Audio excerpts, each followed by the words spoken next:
way, the young. Young at IEEMA has been built in years of passion, belief,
Good morning, ladies and gentlemen. Welcome everyone to Leaders Unplugged, Young at IEEMA. I would request Mr. Shashin Shah, Chairman, Young at IEEMA, to kindly join us on the stage.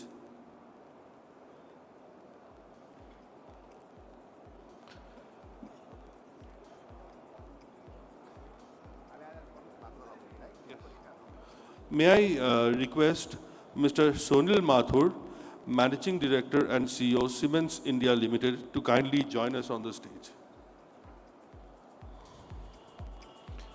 I now request Ms. Charu Mathur, Director General IEEMA, to kindly address the August gathering.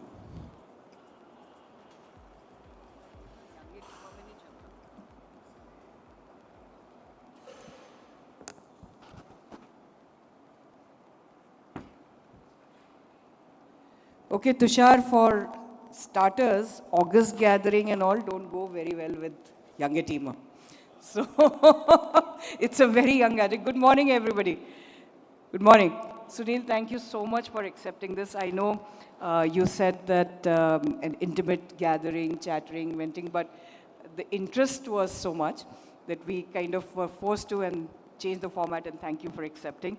Mr. Singhal, thank you so much for flying down to specially to be with us. Rahul, my friend, thank you so much.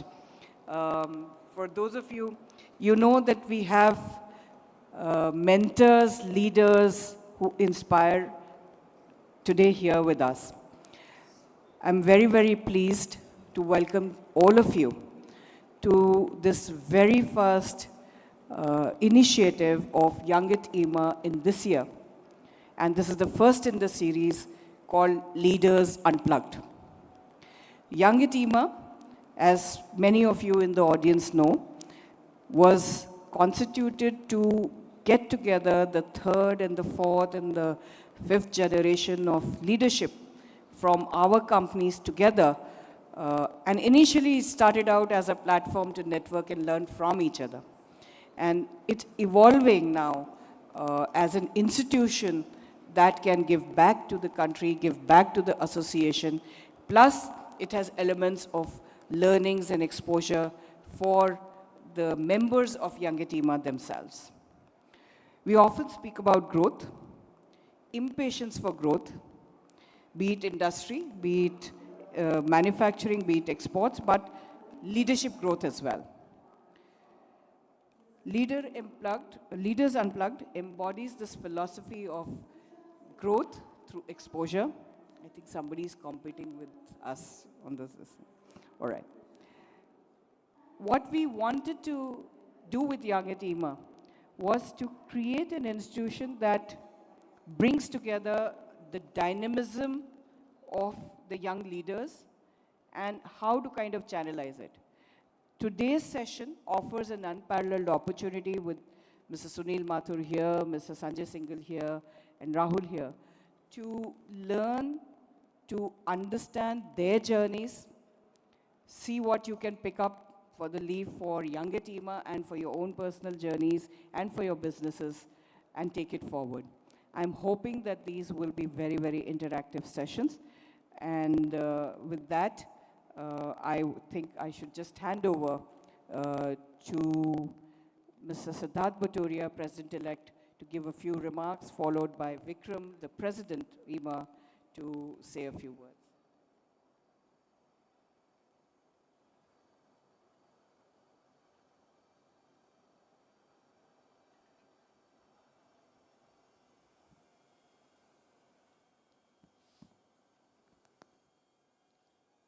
Good morning, everyone. So, ma'am introduced me as the president-elect, but I think the more apt introduction here is the past chair of Young at IEEMA. And so, I'll tell you how the genesis of this whole thing came around. We had done this mentorship program under Sri Sanjay Singhal, both myself and then President Mr. Vipul Rai. And you know, when this program was going on, and more and more we were getting this feedback from people from the industry कि हमारे बच्चे बिजली board के धंधे में आना नहीं चाहते हैं. कहते सर गोली खा लेंगे, बिजली बोर्ड के धंधे में नहीं आएंगे, वो हम उनसे जी हजूरी नहीं कर सकते. So he said it was a real problem that the second, third, fourth generation leadership doesn't want to come into the family business. So, you know, and those who are there, they weren't getting a platform or a place where we could honestly discuss their issues. And, you know, when we discussed with some of them, it was found out that almost all the issues were very common, whether it was transition issues, generational issues, you know, industry-related issues, things were very common. So it was then that Vipul came up with this idea that we should have a platform where we can bring all these entrepreneurs together and sort of create this collaborative and networking platform. And that was the genesis of Young at IEEMA.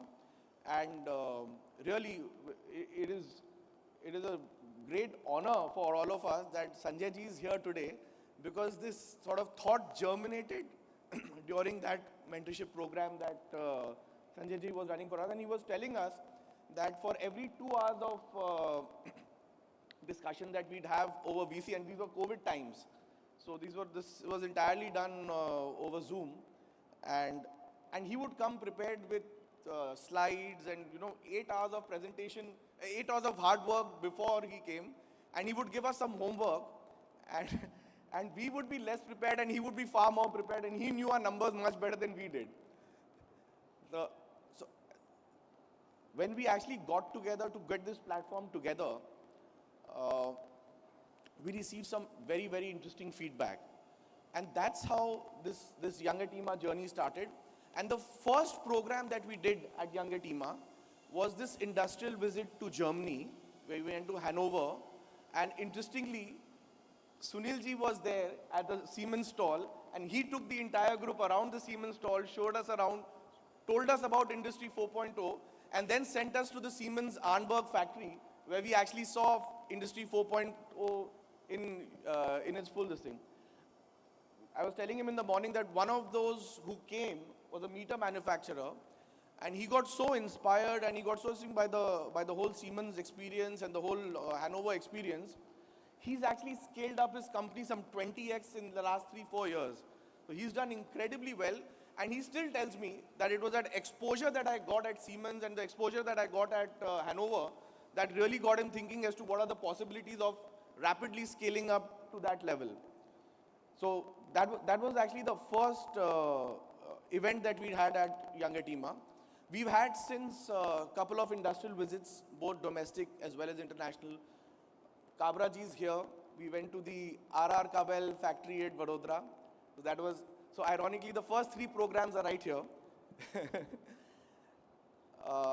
We had, for the past 3 years, we've been having this refresher program, which has been conducted by IIM Ahmedabad, where again, as it is the first time that a sectoral industry association has taken a group of young entrepreneurs for an IIM program.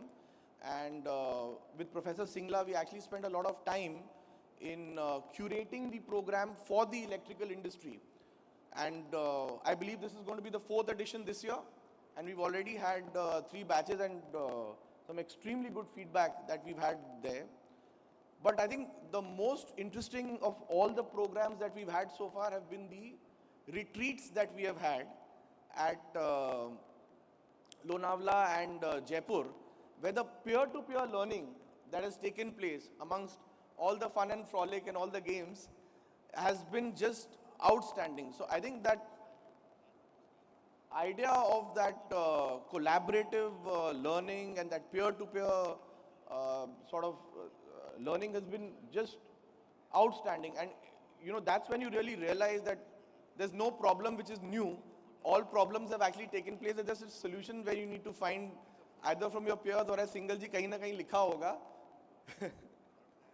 We've had industrial visits, we've had the retreats, we've had the IIM courses, we've had the mentorship programs, and now we're really happy to see that under the new leadership of Aruna and Shashin, that this whole Youngistan and podcast is getting launched. So again, this is not, like ma'am said, this is not a place for too much of bhashan baji. So with that in mind, all the very best, Shashin bhai, and I hope that the podcast program will be of immense value to all the members. Thank you so much.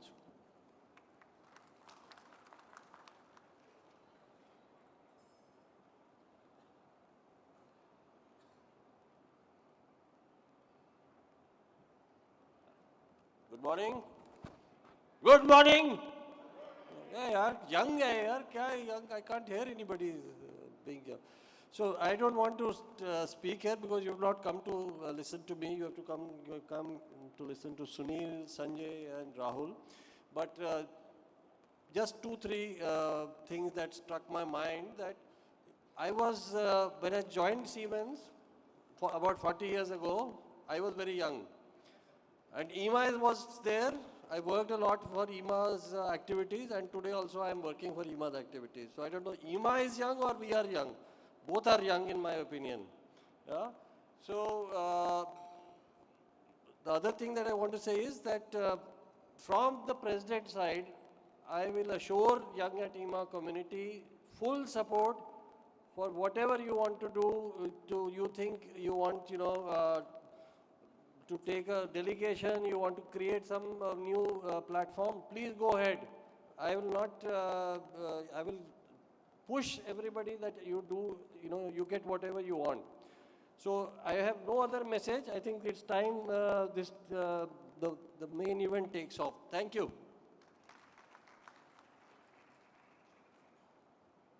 Good morning, everyone. Firstly, a big thank you to the Presidium and the management of IEEMA for giving us youngsters a platform where we can actually call our own space and try and do something which we would like to do. So, to start the event of the day, I would like to introduce our first speaker for the day, Mr. Sunil Mathur.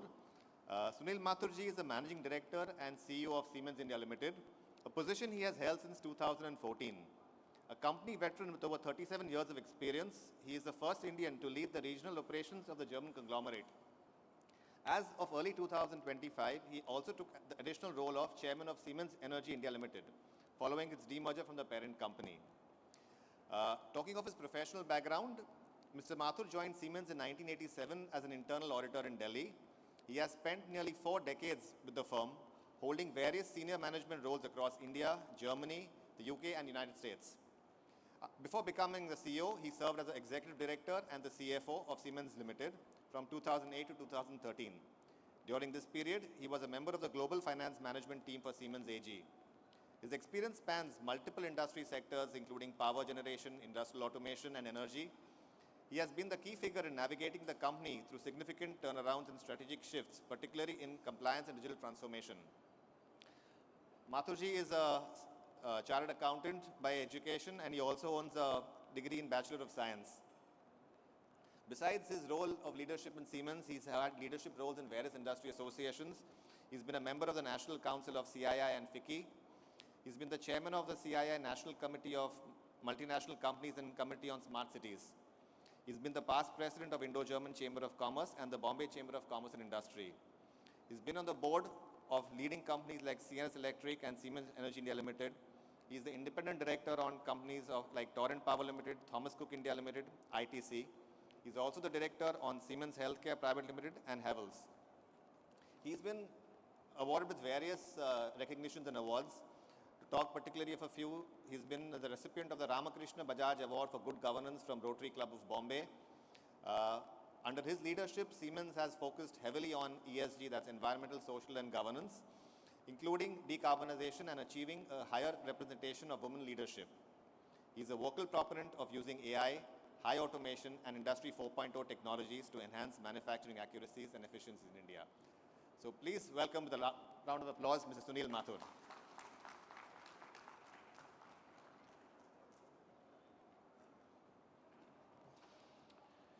Good morning. I wasn't aware I was applying for a job with IEEMA. But thank you very much, Vikram. Thank you, Charu, for inviting me. And thank you also, Shashin, for that very warm welcome.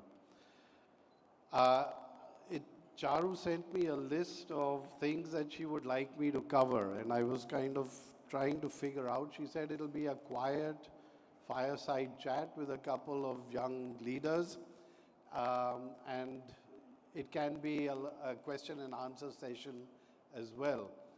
When I look at the crowd over here, I think we need a bigger fire somewhere. But I will try and do my best. I thought I'd structure the discussion maybe just with a couple of initial comments, and then open it up really for questions that is more on your minds. I don't promise I have all the answers, but we will try to develop that as we go along. Maybe I start first with the global context, because I think everything that we do, everything that all of us as leaders, all of you as leaders, will have to deal with is really a whole lot of stuff that is happening in the ecosystem, less with what you are actually doing in your day-to-day jobs. And when I look at that from a global perspective, I mean, all of you know the world has changed completely. VUCA used to be an interesting term. Nobody really understood what it meant until COVID hit us, until the semiconductor crisis hit us, until the Ukraine war hit us, until the challenges in the Middle East hit us, until the tariff wars started, until. And I think we have to, one of the first things that we have experienced is that if there is volatility, this volatility is here to stay. This is not something that is going to go away. If we are looking for a stable environment, that stable environment is not going to be there. And what does that mean? You have a world that is moving from multilateralism to bilateralism. Relationships across countries are no longer in blocks, are no longer based on ideological interests. They are based specifically on economic interests. And these economic interests are no longer long-term. These economic interests are short-term.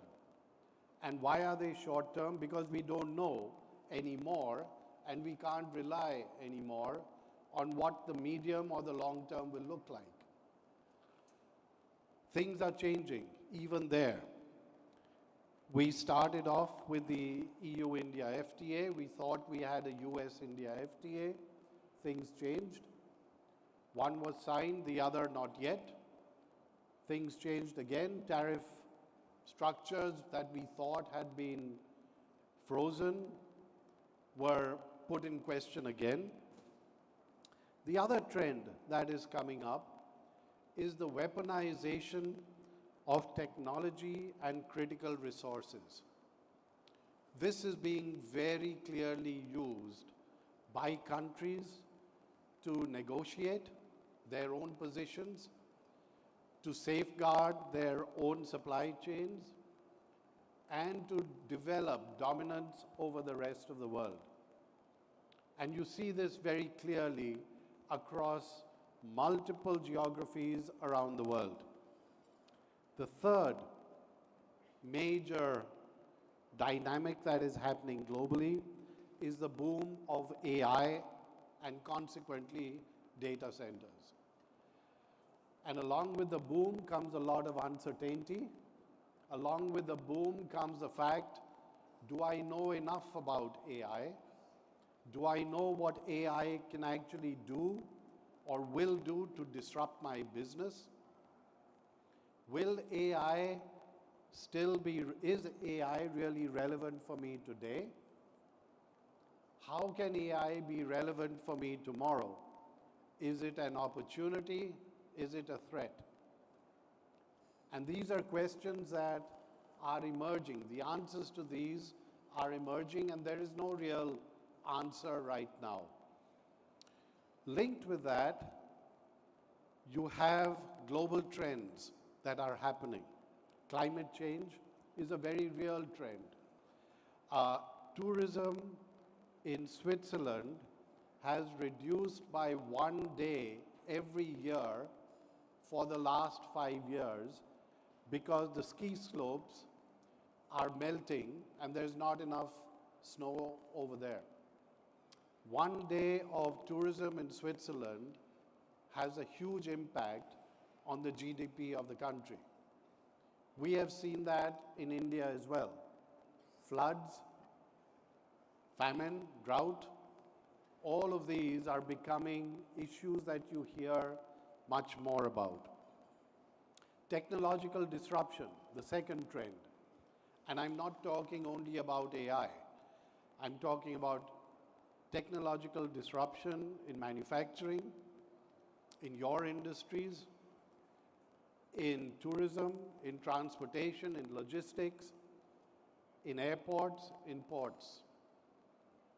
Demographic shifts, third trend.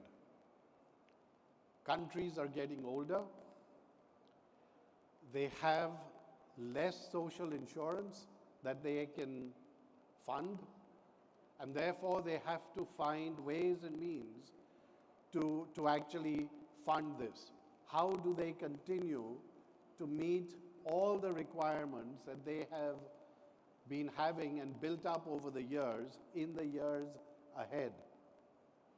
If the average age, I'll put it differently, if in Germany 1 million people are retiring every year, that means 1 million people move out of the workforce.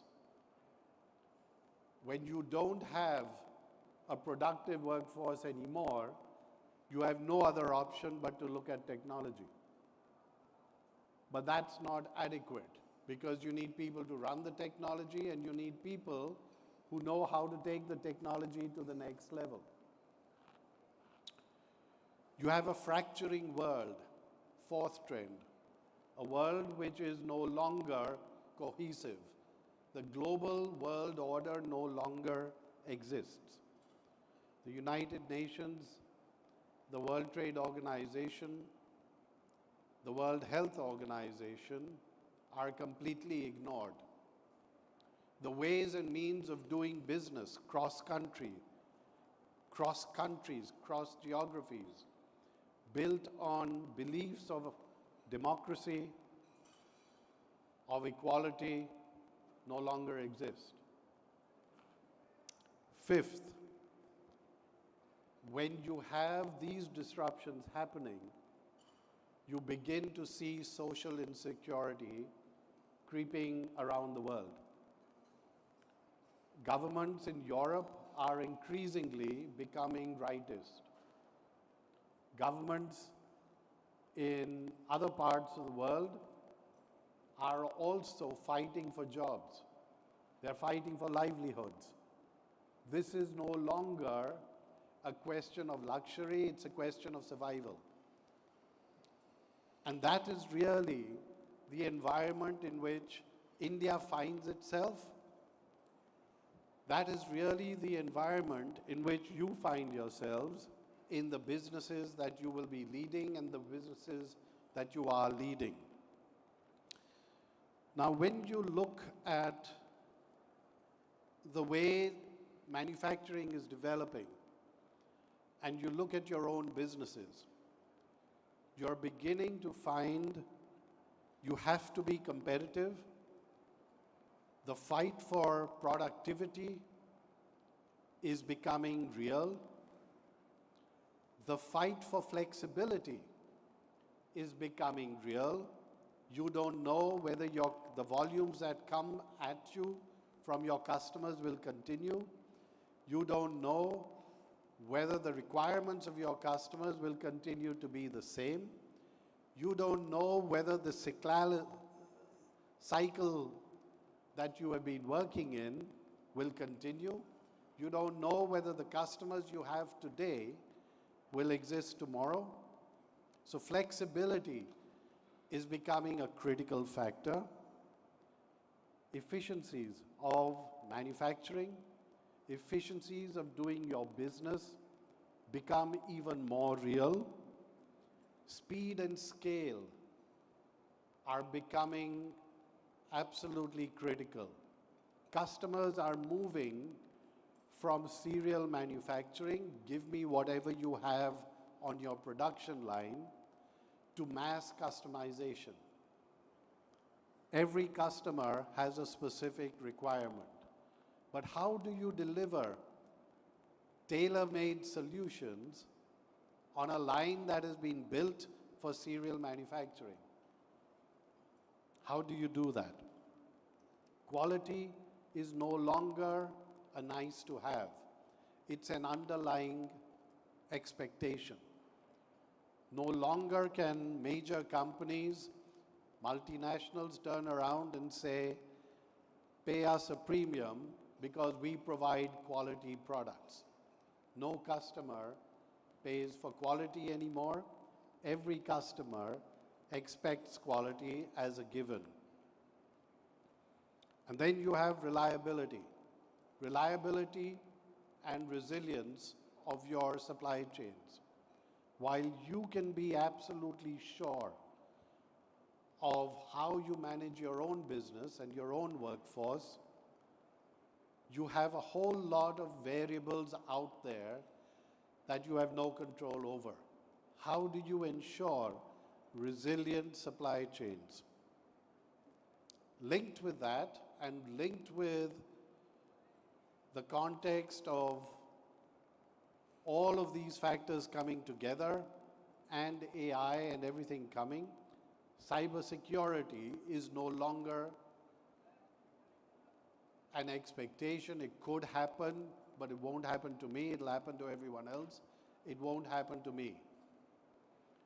We have done cybersecurity audits in over 50 companies in the country.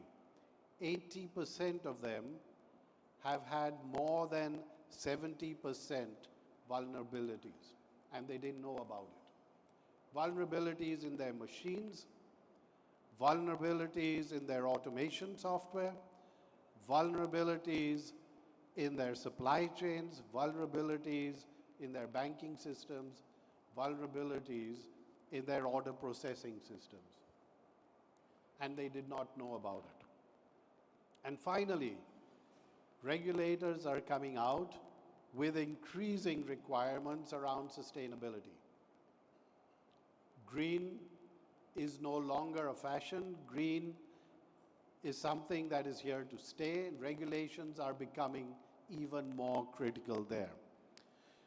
So this is the environment that you are working in, that we are working in, and the real challenge is, in a country like India, and with the environment that we are in, what do we do?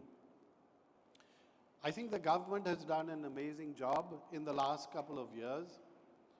The government spend on infrastructure was 1.6% of GDP, $39 billion in 2020.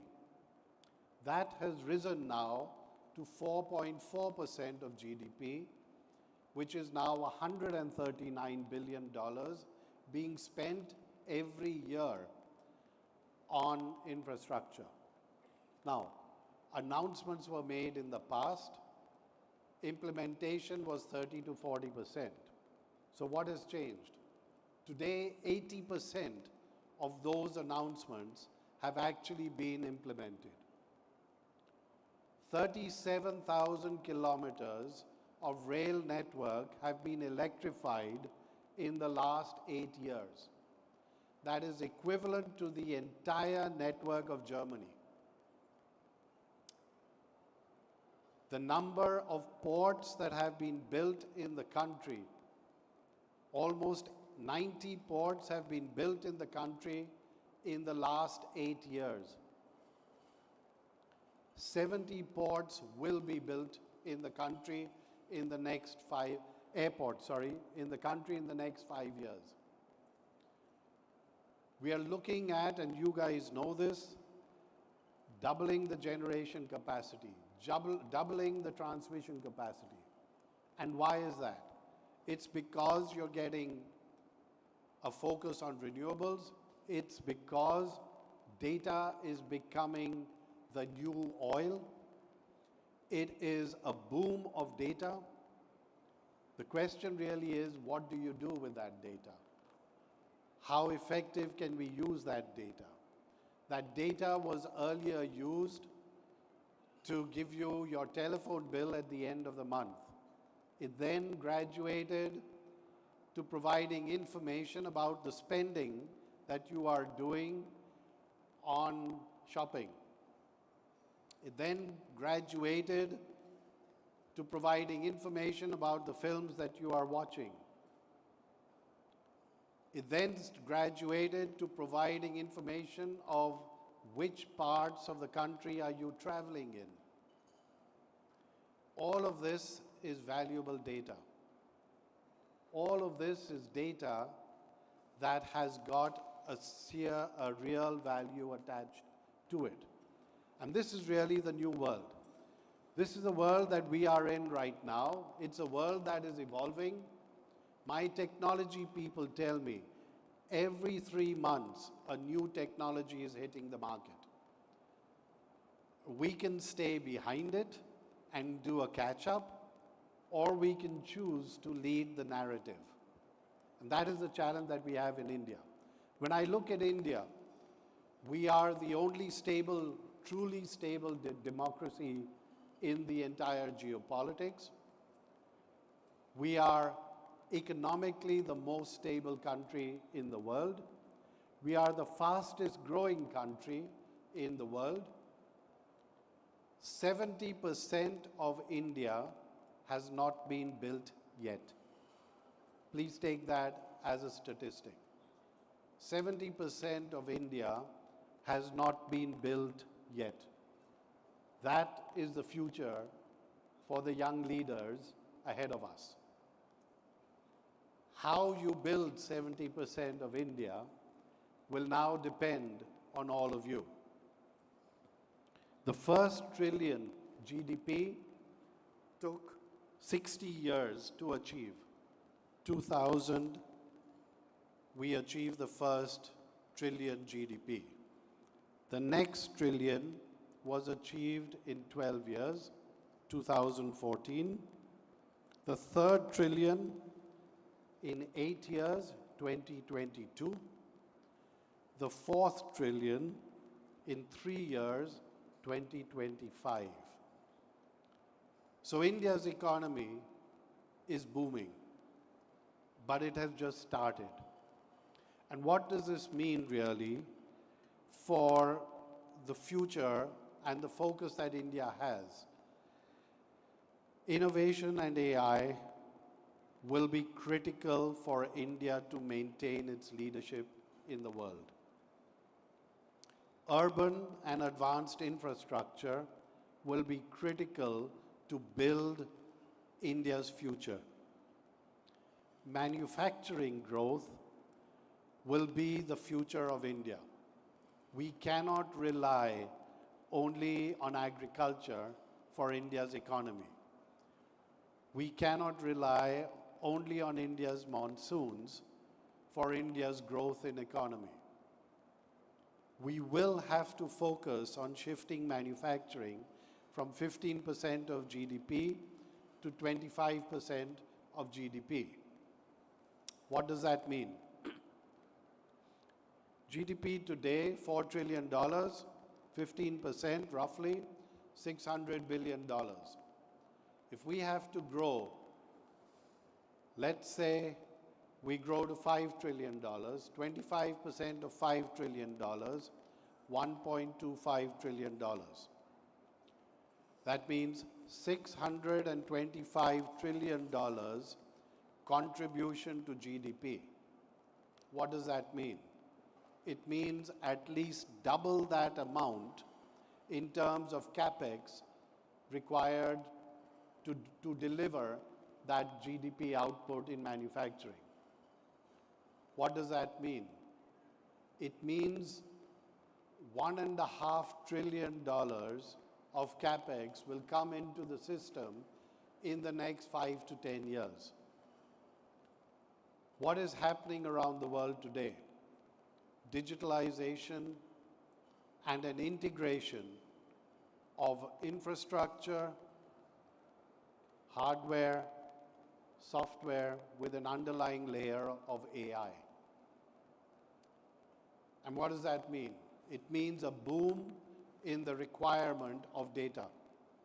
Digitalization will result in a boom of data, an explosion of data, an explosion of data centers, an explosion of energy requirements, and that means an explosion for providing resilient supply chains, resilient energy systems with secure energy systems in the country. That is where all of you come in. To add another layer of complexity, this will mean also green leadership.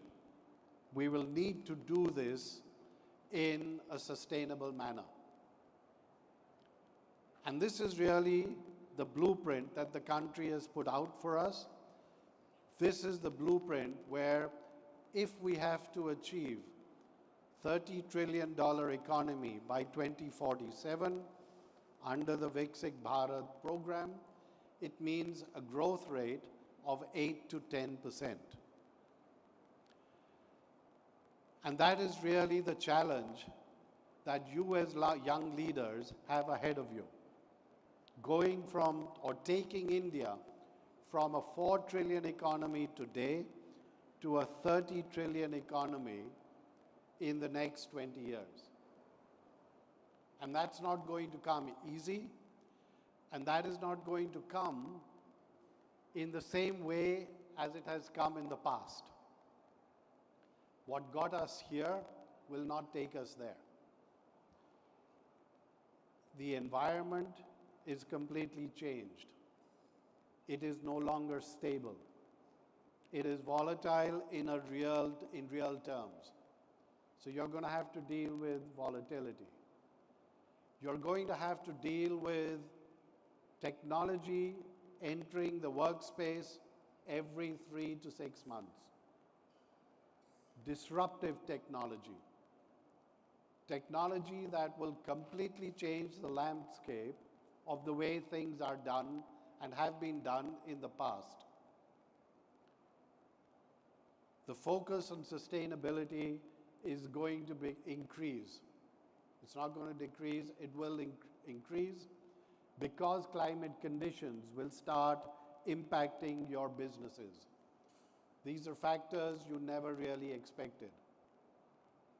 So what does this really mean for talent, for leaders, for managements, of companies of the future? It means a couple of things. It means innovation and technology will have to be at the forefront of everything that you do. Unless there is continuous innovation, India spends less than 1% of its GDP on R&D.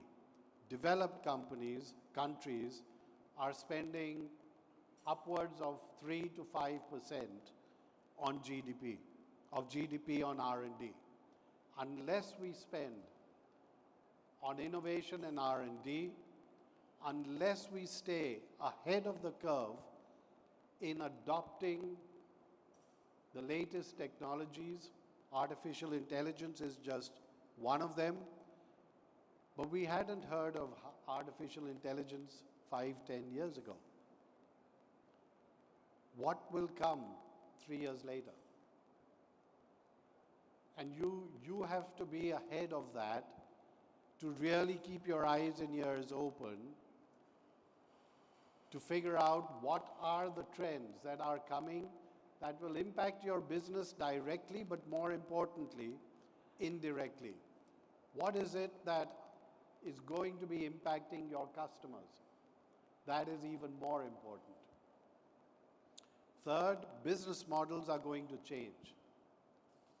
While it is going to be very critical for you to be able to continue manufacturing the way you have been doing, but that will just not be enough in terms of the way you sell. Your go-to-market may have to change. The definition of B2B and B2C is already beginning to blur. It is already beginning to become a gray zone. Products that we thought were specific are now becoming commodities. One of the biggest threats that companies have today is believing my product will last the next 20 years. And it may. But will it sell the way you have been selling it today? Will it sell that way tomorrow?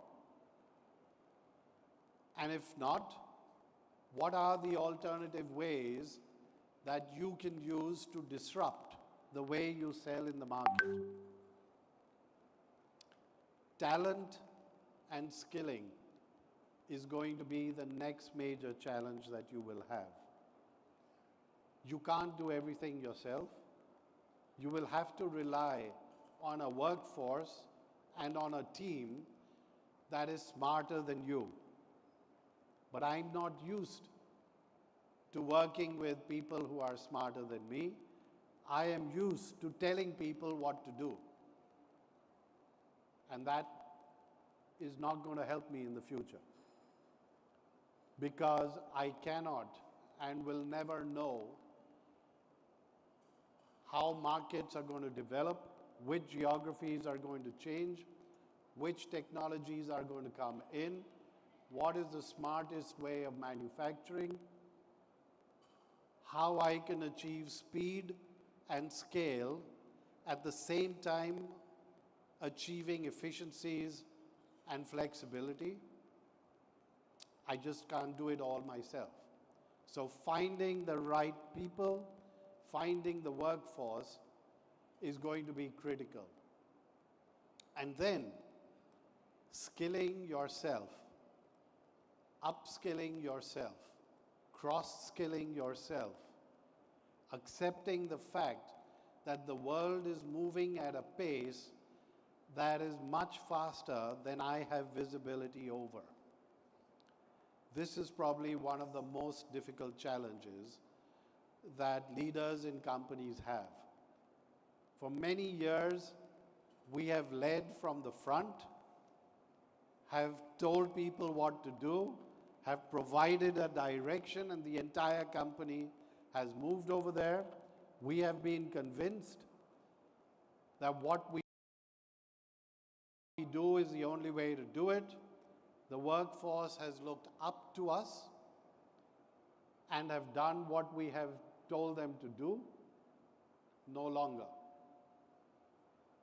That is not a sustainable solution to keep our companies relevant and indeed ourselves relevant in the next, I'm not talking 50 years, I'm not talking 20 years, I'm now talking 5 years. We have given up in our company preparing strategic plans for 5 years. Makes no sense anymore. For 30 years, I was preparing strategic plans for my company. What are we going to do? Roadmaps, products, portfolio, solutions. Has no relevance anymore. The world is moving at a pace that I have no visibility of. I am only looking at what I can do this year, next year, maybe the year after. And that visibility will reduce. That visibility will reduce unless you get out of your comfort zones, move out into the world, adopt best practices, start creating collaborations, start creating relationships, start looking beyond what your beliefs were for the last 25, 30 years. Many of you are second, third, and fourth generation entrepreneurs. The challenge that some of you may have or may not is the fact that your elders believe they have the experience to tell you how to move things forward. And they do. But what got you here will not take you there. And I think this is really the challenge that you are going to be faced with. I'll stop there. I've spoken longer than I should. I leave it open to questions. Thank you very much.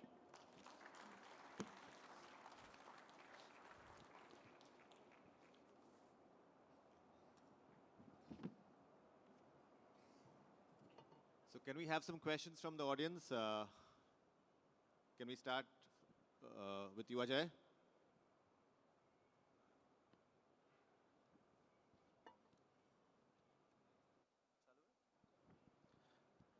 Good morning. As you mentioned about the importance of data, My question is, how important is cyber security in as digitization increases across electrical infrastructure? I think it's one of the most critical factors. It is now possible, and we have experienced this in the country, and the other countries have experienced it as well, where hackers have got into systems and have disrupted the entire power supply in towns, in cities as well. Manufacturing operations have been disrupted for up to 6 months in some of the largest Indian companies because of cybersecurity issues. And I think this is particularly in the infrastructure space. This is not only an issue of reliable electricity, it is an issue of national security. Can you imagine if our Jawans at the borders are not able to communicate with their command posts because Wi-Fi systems are not working, or because internet activities are down, etc., etc. So it is a question of national security. What is scary is, with the onset of artificial intelligence is also being used in the dark, on the dark web. And hackers are able to use artificial intelligence to create smarter hacks, which means you need greater technology to counter those hacks as well. And this is not something that is a one-time story. This is something that will be a continuous issue. So I do believe with the increase in data, with the increased focus that the country requires, and let's be clear, particularly here in the IEEMA space, in the electrical industry, there is no manufacturing without electricity. There is no data without electricity. There are no data centers without electricity. And therefore, and there is no AI without electricity. And therefore, essentially, cybersecurity in the energy space is probably the #1 area of focus that the government should have, and I believe does have. Thank you. Yeah, Abhishek. Hello. Good morning, sir. Very thoughtful session. So I think you talked about upskilling, cross-skilling, or even reskilling our workforce.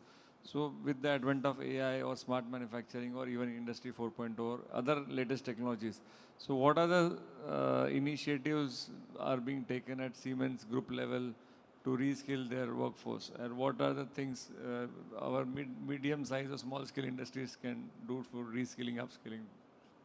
So we have targets of 25 to 40 hours a year of learning. We have programs which are web-based. We've got training programs.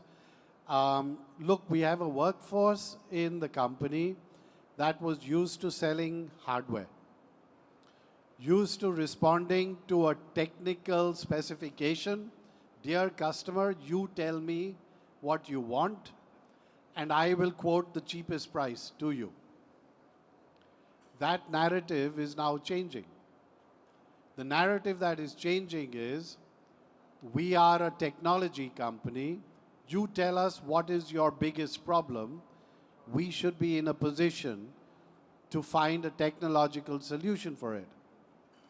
But how do you get an engineer who has all his life waited for a technical specification, very clearly defined, is an expert at converting that technical spec into a BOQ, into a cost calculation, and bidding for it, to now start thinking about how you combine the real and the virtual together to create greater value for your customers. It's a completely different narrative. The narrative is also at different layers in the organization. The procurement guy is only looking for the cheapest price. Here's my spec, quote the cheapest price. The CEO, the CXO, is looking for, tell me what value you can create.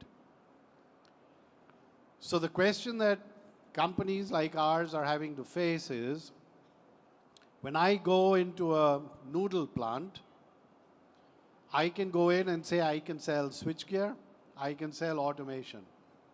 Tell me what you want and I'll supply it. Or I can go in and I can say, dear customer, tell me what is the biggest problem that you have in your noodle plant. And he turns around and he says, wastage. Wastage is my biggest problem in a noodle plant. I'll give a real life example. We went to a dairy customer, dairy manufacturing customer, and I asked him, what is your biggest problem? And he said, between the cow to the Tetra Pak, there is no human intervention, but I lose 5% fat content in that process.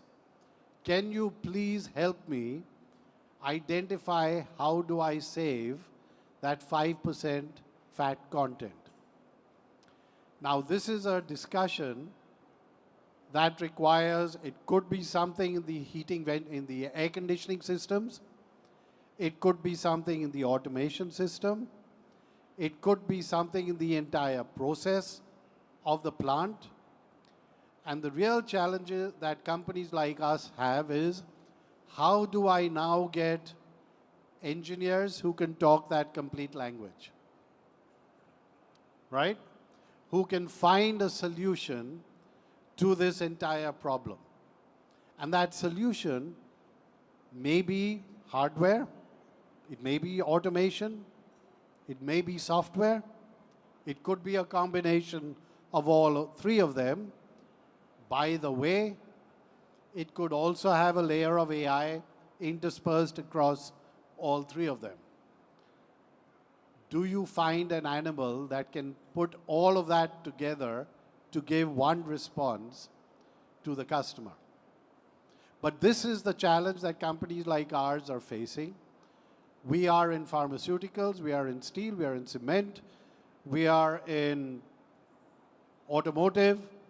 There's nothing in common between an automotive industry and a dairy industry. CPG, consumer packaged goods, is different in biscuits than it is in noodles, than it is in dairy. How do you find technical solutions for all of these using the core technologies that you have? Hardware, automation, and software. And this is really the future. How can you use the hardware that you are manufacturing and integrate that to automation and software with a layer of AI on top of it all to create a differentiator over your competition for your customers? The narrative changes completely. It changes from being a pure play hardware supplier to being a value deliverer.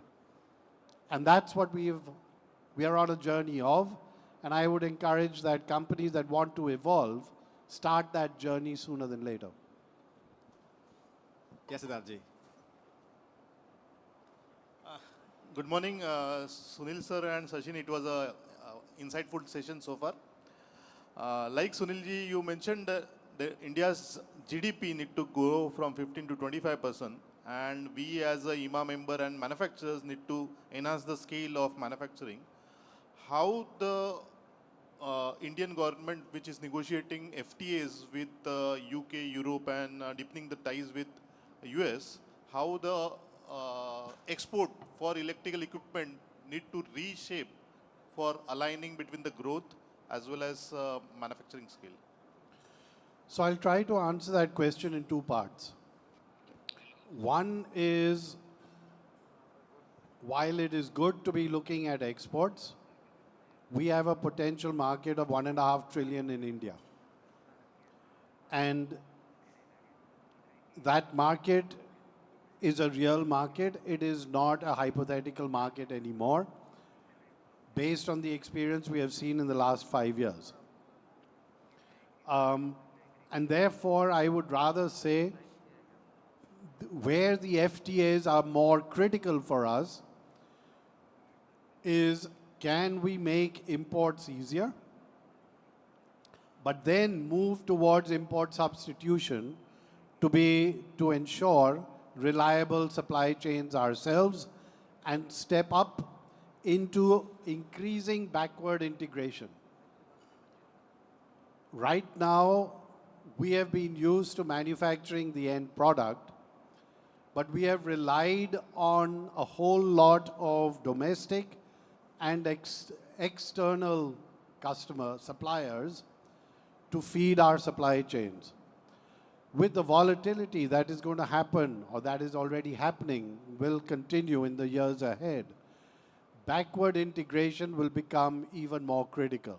And I think that is something that the EU FTAs or the FTAs can actually help us in, is enabling us to get the technology, but then use that know-how to develop and concretize our own supply chains. The element of exports. When you look at the export element over there, where would you export to? Europe is growing at 1%. America is growing at 2.5%. It's a large market, but it is a very, very volatile market. Middle East is not doing too much manufacturing. Although UAE has really stepped up, 200 new companies have come up in the UAE in niche manufacturing. And therefore, I think the EU FTAs can give us access to a lot of these markets in the electrical industry. But to be honest, if I look at where the markets are developing in the next 3 to 5 years, I believe India is probably still the largest market to be focused on. We have traditionally been focused on exports because that is where the money was. That is where the margins were. And that is where it gave us a broader reach, because in India, not too much was happening. When you have an economy growing at 7 to 8% here, a market that is real, yes, it is competitive, and it will get even more competitive. But at the end, it's a real market. And compare that with a 1% growth rate in Europe, and an average growth rate, GDP world growth rate of 2.5%, of which China and India are the largest, still the largest growing regions. There's very little choice of where to export moving forward. So I would actually recommend focus on cracking the Indian market. Once you crack the Indian market, you can use the footprint that you have developed in India to become competitive globally. That's our strategy in any case. Hi, sir. Thanks for your insightful speech about the overall market, sir. Sir, you spoke about the geopolitical scenario, the tariff war, the weaponization, etc. So all this leads to you yourself said that the supply chain resilience, the country has to look into that. So looking into the localization of components, from the larger enterprises view, what will be the current challenges or pain point to localize the critical sub-assembly components for a system?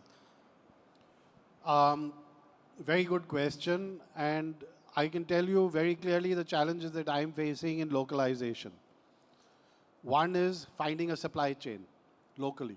Yeah, finding suppliers who are interested in those components, and I'm talking components.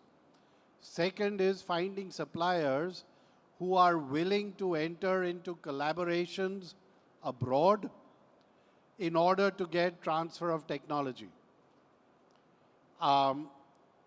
Third is finding suppliers who are willing to invest in the latest technologies. If I put the top 3 areas, I would say those are the top 3 areas. I have a whole lot of elements that I would like to localize. I have been speaking to the government, particularly the SMEs and ministry and all that. And this is also one of the major challenges. How do we get greater collaborations? I'll give you an example. I was heading the Smart Manufacturing Council of the CII, National Council of CII. And one of the areas I said over there was, there's no point in talking about smart manufacturing for the big guys. We know how to do it. We will get it done. Somehow it'll happen. Smart manufacturing for us, my efficiency levels will only increase if I have my entire supply chain also linked into that smart manufacturing food chain. Therefore, it is critical to get smart manufacturing into the medium-sized companies. So we said, okay, let's focus on the medium-sized companies, not the small, not the micro, but the medium-sized. And we started a program where we got a group of companies putting together a digital maturity matrix, where someone can go in, we would go into a company and we would say, look around the company and say, on a scale of 1 to 7, you are at a digital maturity level of 3 or 4. Next question, what do I need to do to get to 4 to 5? We will bring in consultants to say, this is what you need to do. Next question, who can supply, who can help me do this? We will bring in a list of suppliers, OEMs, who can actually provide those technologies. Next question, okay, who will train me? We will do training programs. And we put this entire suite onto one platform. And we said, this is the offering for the medium-sized companies. I went out into the small and medium enterprise committee of the CII, spoke to over 300 SMEs, introduced this, and CII then said, how many of you are interested in signing up for this platform? Nobody put up their hands. So then we said, let's see if we can get a couple of major players to introduce their supply chains. We got Maruti and Mahindra to organize meetings with their supply chains. 50 to 100 suppliers in their annual supply days, and we went in and introduced it. Not a single SME came. After 3 years, I closed down the program, right? And I think this is really the challenge. Unless companies are ready to step up, and my idea of my talk today was not to scare the daylights out of you, not to give you a doomsday picture, but really to try and bring home to you a sense of urgency. There is a small window of opportunity that medium enterprises in the country has. A small window of opportunity. Unless we step into that window of opportunity right now, very soon we will miss the bus. And this means the courage to look outside, to adopt fresh technologies, collaborate, enter into joint ventures maybe, enter into technology partnerships. The courage to start looking at new technologies without believing that my technology is the best in the world and will last forever. Maybe it is, but no technology will last forever. And the courage to start investing in the future. And unless we have companies here in India, medium size, it doesn't matter, electrical components, whichever area they are in, who are ready to do that, my concern is a lot of the new technologies that are coming. And very simply, I'll tell you, some of you visited our factory in Germany. Siddharth, you and the team visited.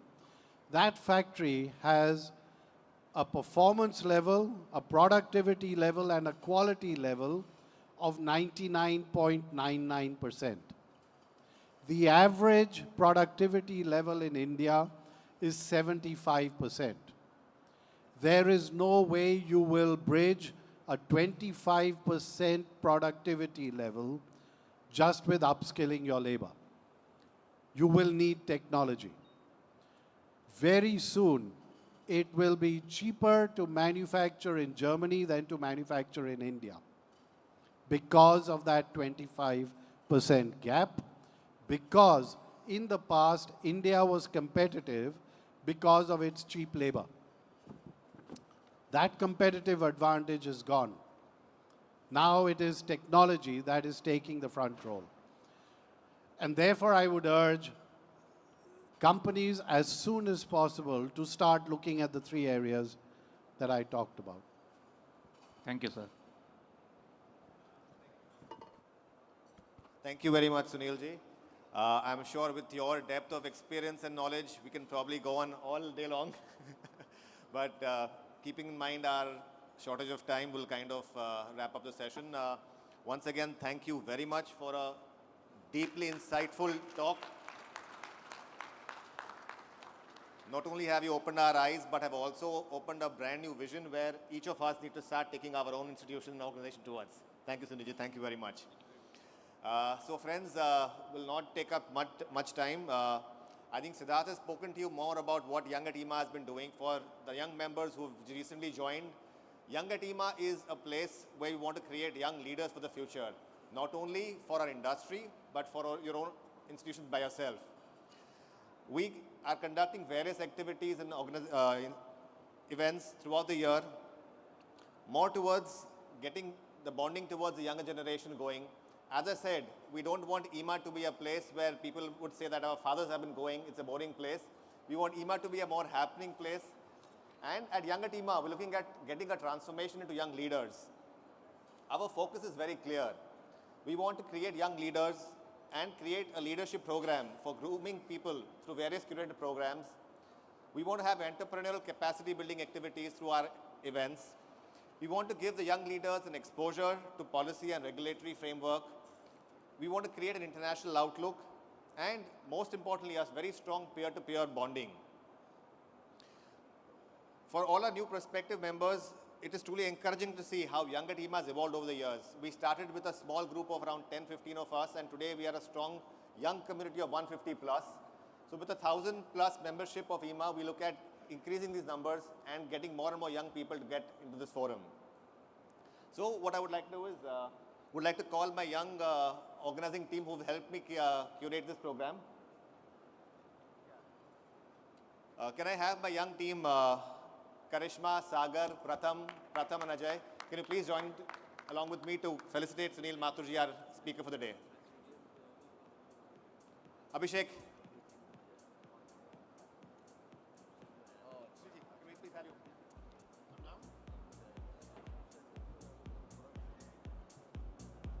So guys, this is my young team who's helped me curate this entire program.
Thank you so much, Mr. Mathur.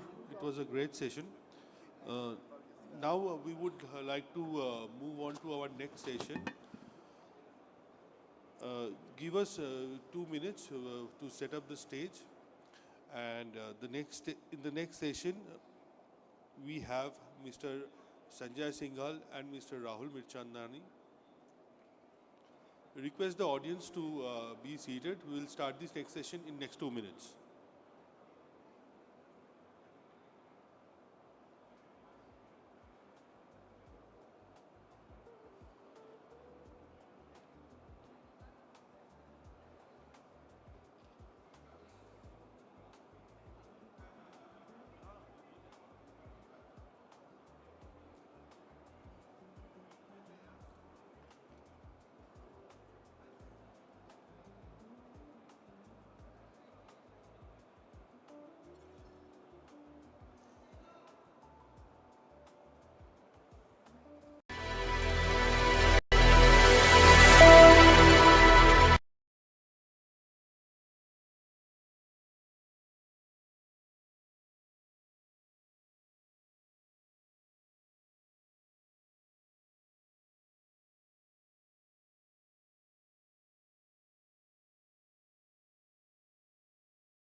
Audience and delegates, request you to kindly take your seats.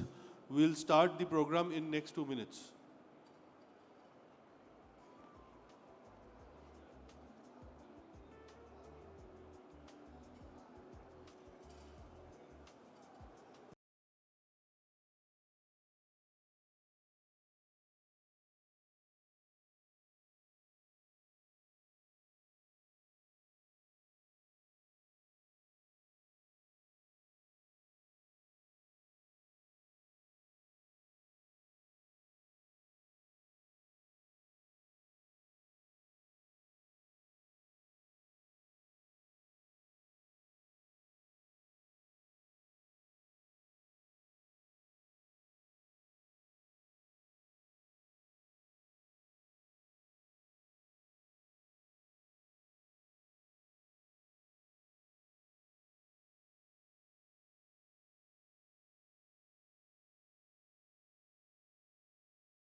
Now we move on to the next session, that is interaction session.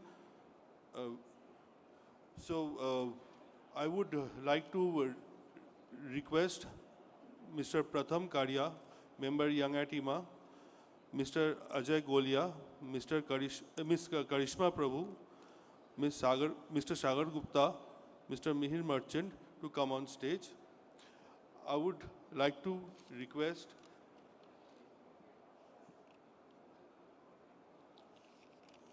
Mr. Sanjay Singhal, founder and chairman, Secure Meters Limited, and Mr. Rahul Mirchandani,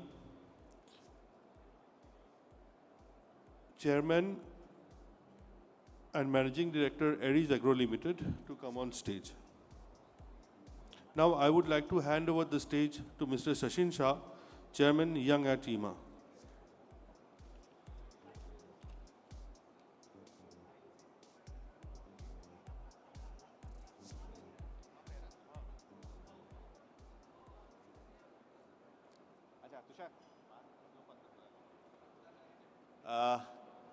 Can I request our dynamic young Vice President Hardik Singh ji to give us the initial talk?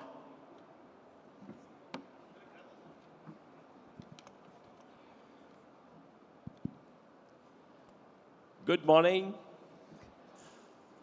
I think this is the most appropriate comfort which I take it as ease, wearing a Young at IEEMA t-shirt, which makes me feel young.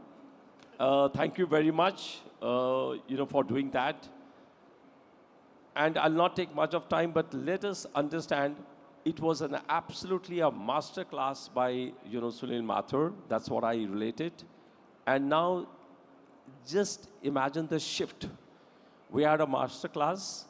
We have to understand that we are the youngest country among the top 10 economies in the world by maiden age.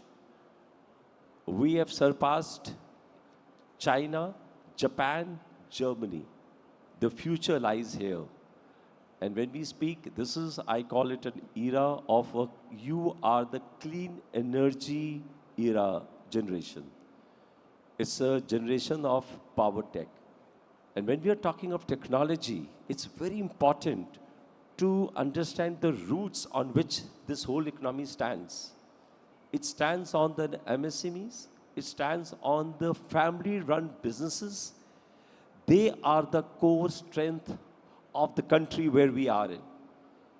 And having a stalwart, having Dr. Sanjay Singhal ji, having Dr. Rahul Mirchandani ji, I think let us hear their story. They are the ones who have taken a family-run business into a global trusted brand. We have to follow the suit. I would wish we have multiple thousands and lakhs of Sanjay Singhal ji and Rahul Mirchandani in this country to make this a great economy to be for the future. So I would pass it on to you, not taking much of time, and the stage belongs to them. Thank you. Thank you, Hardik ji. So when we were preparing this event, we had a talk with Sanjay ji and Rahul ji.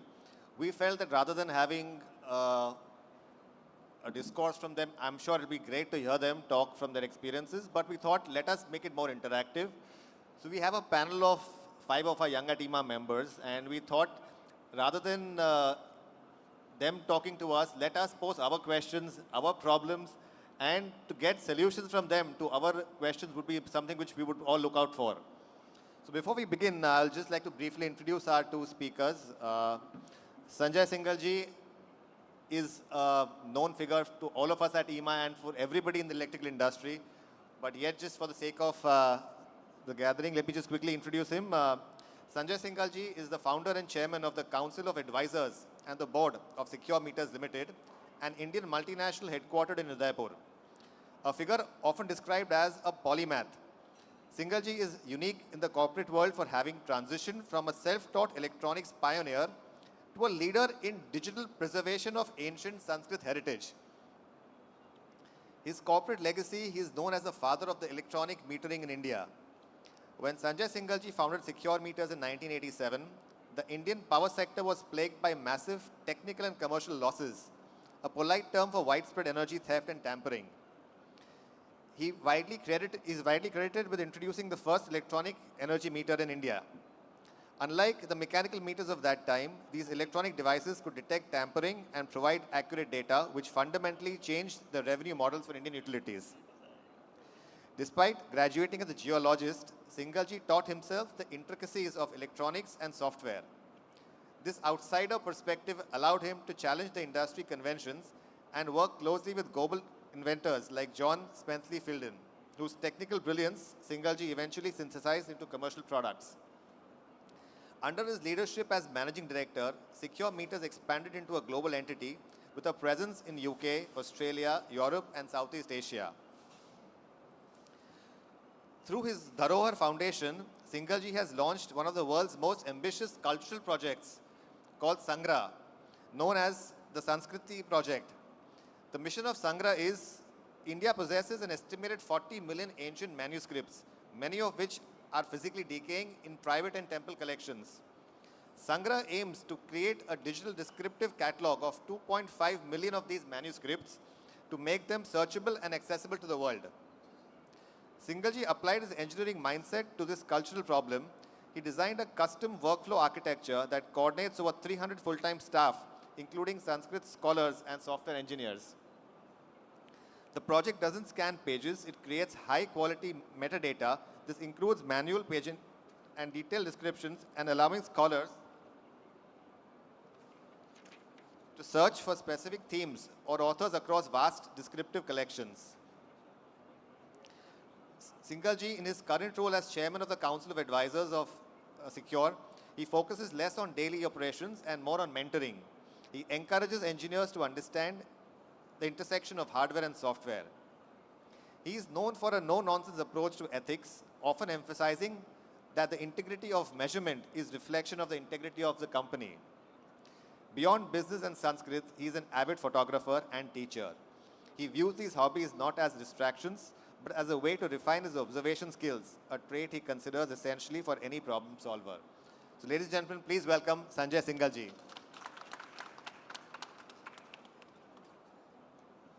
Our second panelist for the day is Dr. Rahul Mirchandani, the Chairman and Managing Director of Aries Agro Limited, the President of IEEMA, Indian Micro Fertilizers Manufacturer Association.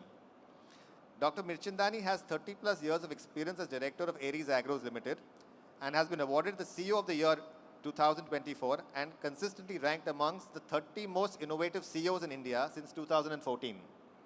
He has pioneered several unique marketing processes and brand management techniques at Aries. These include launching India's first loyalty program in agribusiness, India's first agribusiness flash sale, customer engagement programs for farmers, executing the first nationwide single-day launch for a specialty fertilizer brand, as well as several shock and awe brand building programs. He holds a doctorate in management studies from NMIMS University. He is also a chartered financial analyst and holds an MBA from University of Canberra, Australia. A past national chairman of the Confederation of Indian Industries Young Indians, he is the architecture of Young Indians Farmers Net program and has served on CII's agricultural program, Innovation International Policy, and India at 75 national councils. He is the recipient of the Bharat Ratna Rajiv Gandhi Yuva Shakti Award 2010 in recognition of outstanding achievements towards the youth empowerment and inclusive growth. Recognized as one of the world's foremost achievers in this field, Rahul ji is listed in the Who's Who in the World 2013 and has been recipient to the receptions at Buckingham Palace, the International Labour Organization, the Commonwealth Head of Government Meetings, High Commissioners Banquets, Association of MBA's Global Dean Conferences, amongst many others. Rahul ji was a member of the Global Jury for the UN Habitat Youth Entrepreneurship and Innovation Awards 2016. Rahul ji is a fellow of Foresight class of Ananta Aspen's Indian Leadership Initiative and member of the Aspen Global Leadership Network. So please welcome Rahul Mirchandani ji.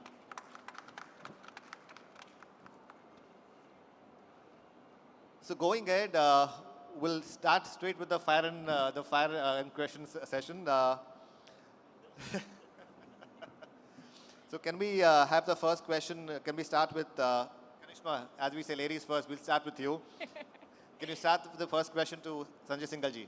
Yes, thank you. Thank you for the opportunity. It's really an honor to be part of this fireside chat and interact with, I think, two stalwarts.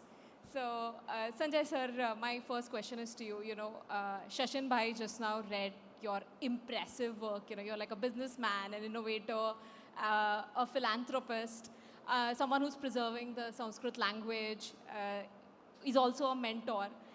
Which is your favorite part? Someone who's an innovator, someone who's focused on quality, someone who's a businessman. What's your favorite hat, sir? Well, thank you very much for having me on this panel. You've given me a multiple choice question, and my answer really is none of the above. Because the key thing that is my favorite is learning. And if that becomes your goal in life and lifelong learning becomes your goal in life, then you can make all the transitions from agrochemicals, which is where I started my career, through to electronics, through to computer peripherals, through to metering, and now to Sanskrit. So that is in brief an answer to your question, none of the above. Thank you so much, sir. It's really inspiring that you have answered learning as your favorite thing, you know, even at this age. So maybe you are the youngest amongst all of us. See, as they say, we never stop learning. We need to learn from these people who've learned and taught all of us that learning never stops, even at this age. So that's why they are our inspiration. So, Pratham, can we have the next question for Rahul, sir? So Rahul ji, listening to your whole introduction, and you've been you've already had generations before you doing business, and then you've taken that over. So and you were part of Young IEEMA. I think you were one of the first startups or the first person to start Young IEEMA. So what is your challenges that you faced with the previous generations, the next generations, and how the challenges at Young IEEMA? Well, thank you, Pratham, for that question, and it's a pleasure to be here. I'm the outsider from the sector, so I assume I'm going to be giving a very different perspective. But as far as, you talked about inheriting a business, so I have kind of been privileged to have run a business for 30 years now. My mom and dad started the business. They passed away when I was quite young. I took over 30 years ago. But I think the first learning I had, and I tell every person I mentor as a family business, is leave your surname at the door. I think that's the first learning I had, is leave the surname at the door and come in as a professional. That's the problem most family businesses face. That we come in not only as inheritors, but we also come in with the baggage and the hatkadis of being who our family is. And I believe the first thing we need to do is, we've got the family name as a foot in the door, but we leave it there. Because as soon as we realize that our skill sets that contribute to the business is what makes us who we are. I also teach at the School of Family Business. I've been teaching for 30 years as well. And I've written a book called Bloodline to Bottom Line, which addresses exactly your problem, which is, how do I take the bloodline and actually make it into something, into a professional venture? And it's today selling globally. But I think one of the key learnings is leave the surname at the door. What are the skill sets you get on the table? And most importantly, does a blank sheet of paper inspire you? I ask that question to myself every day. Because we as young people, we sometimes come into a family business environment where we are told to accept, told to align, and told to conform. Whereas we're here bursting with energy. And for us, that blank sheet of paper, which our family gives us because we have the opportunity to create circles around the core of the business that already exists. And if we take that blank sheet of paper and it inspires us, it forces us to be creative, and that is where we make a difference in our own ventures. And I certainly believe that is the key learning at my firm. You also talked about the Confederation of Indian Industry Young Indians. I was one of the early members of Young Indians. I was the national chair for Young Indians in 2009-10. I noticed that in Young Indians, the difference was that when we came in as young entrepreneurs as part of a group within CII, we wanted to be beyond just business. I think we had enough of that going on in our regular life. And we said, no, how can we beyond just business? How can we use this opportunity to create value and integrity, and more importantly, our own, grow ourselves as people? And I think why I kind of differentiated that. So just to build on that a little more, was it, did you start with people that had similar challenges, or, what kind of people that you got together, a young team that you got together at Young Indians? Well, Young Indians, the differentiator from your organization is we are beyond just business people. We are an inclusive group. We include everybody who has a legal profession and is under 45. And that's the only qualification to be in Young Indians. But because we're such an inclusive group, what we find is the kind of conversations we have are so rich with content from places where we are unfamiliar. And I think the fact that we go out of our comfort zone, know from others, and frankly, 95% of my YI friends, I have no clue what they do. They have no clue what I do, and I don't care. I am there because each of us make us grow together. We become friends by doing projects together. We become friends by actually making a change in the environment around you. And we sit on tables representing the country today, which perhaps as individuals we would have taken 50 more years to do. These organizations allow us to do that in a very short span of time. So that's the kind of group we got together, an inclusive group, a firebrand group, and a group that doesn't really care what each other does as a profession, but what we can learn from each other and give to each other as individuals. Thank you so much. I think it's not only interesting, but also very inspiring. That's true. What you said is so right. Most of us coming from family backgrounds, a second or third generation, we actually come with a tag with us. And we kind of take things for granted that because it's my family business, I get a by default entry into it or a seat in it. But it's so true to leave that family name and the baggage behind. That's what would help us become a true or a good leader. Thank you very much, sir. Pratham, since you've been quite spiritually aligned also in your family, would you like to touch upon that topic with Sanjay, sir? So, sir, the moment I read, before coming here, I was reading on the Sanskrit, the part of Sanskrit that you are reviving. And I think it's very, very inspirational on what you're doing. And how is the journey? In fact, how did you start and what is the journey through it? It's a very simple story.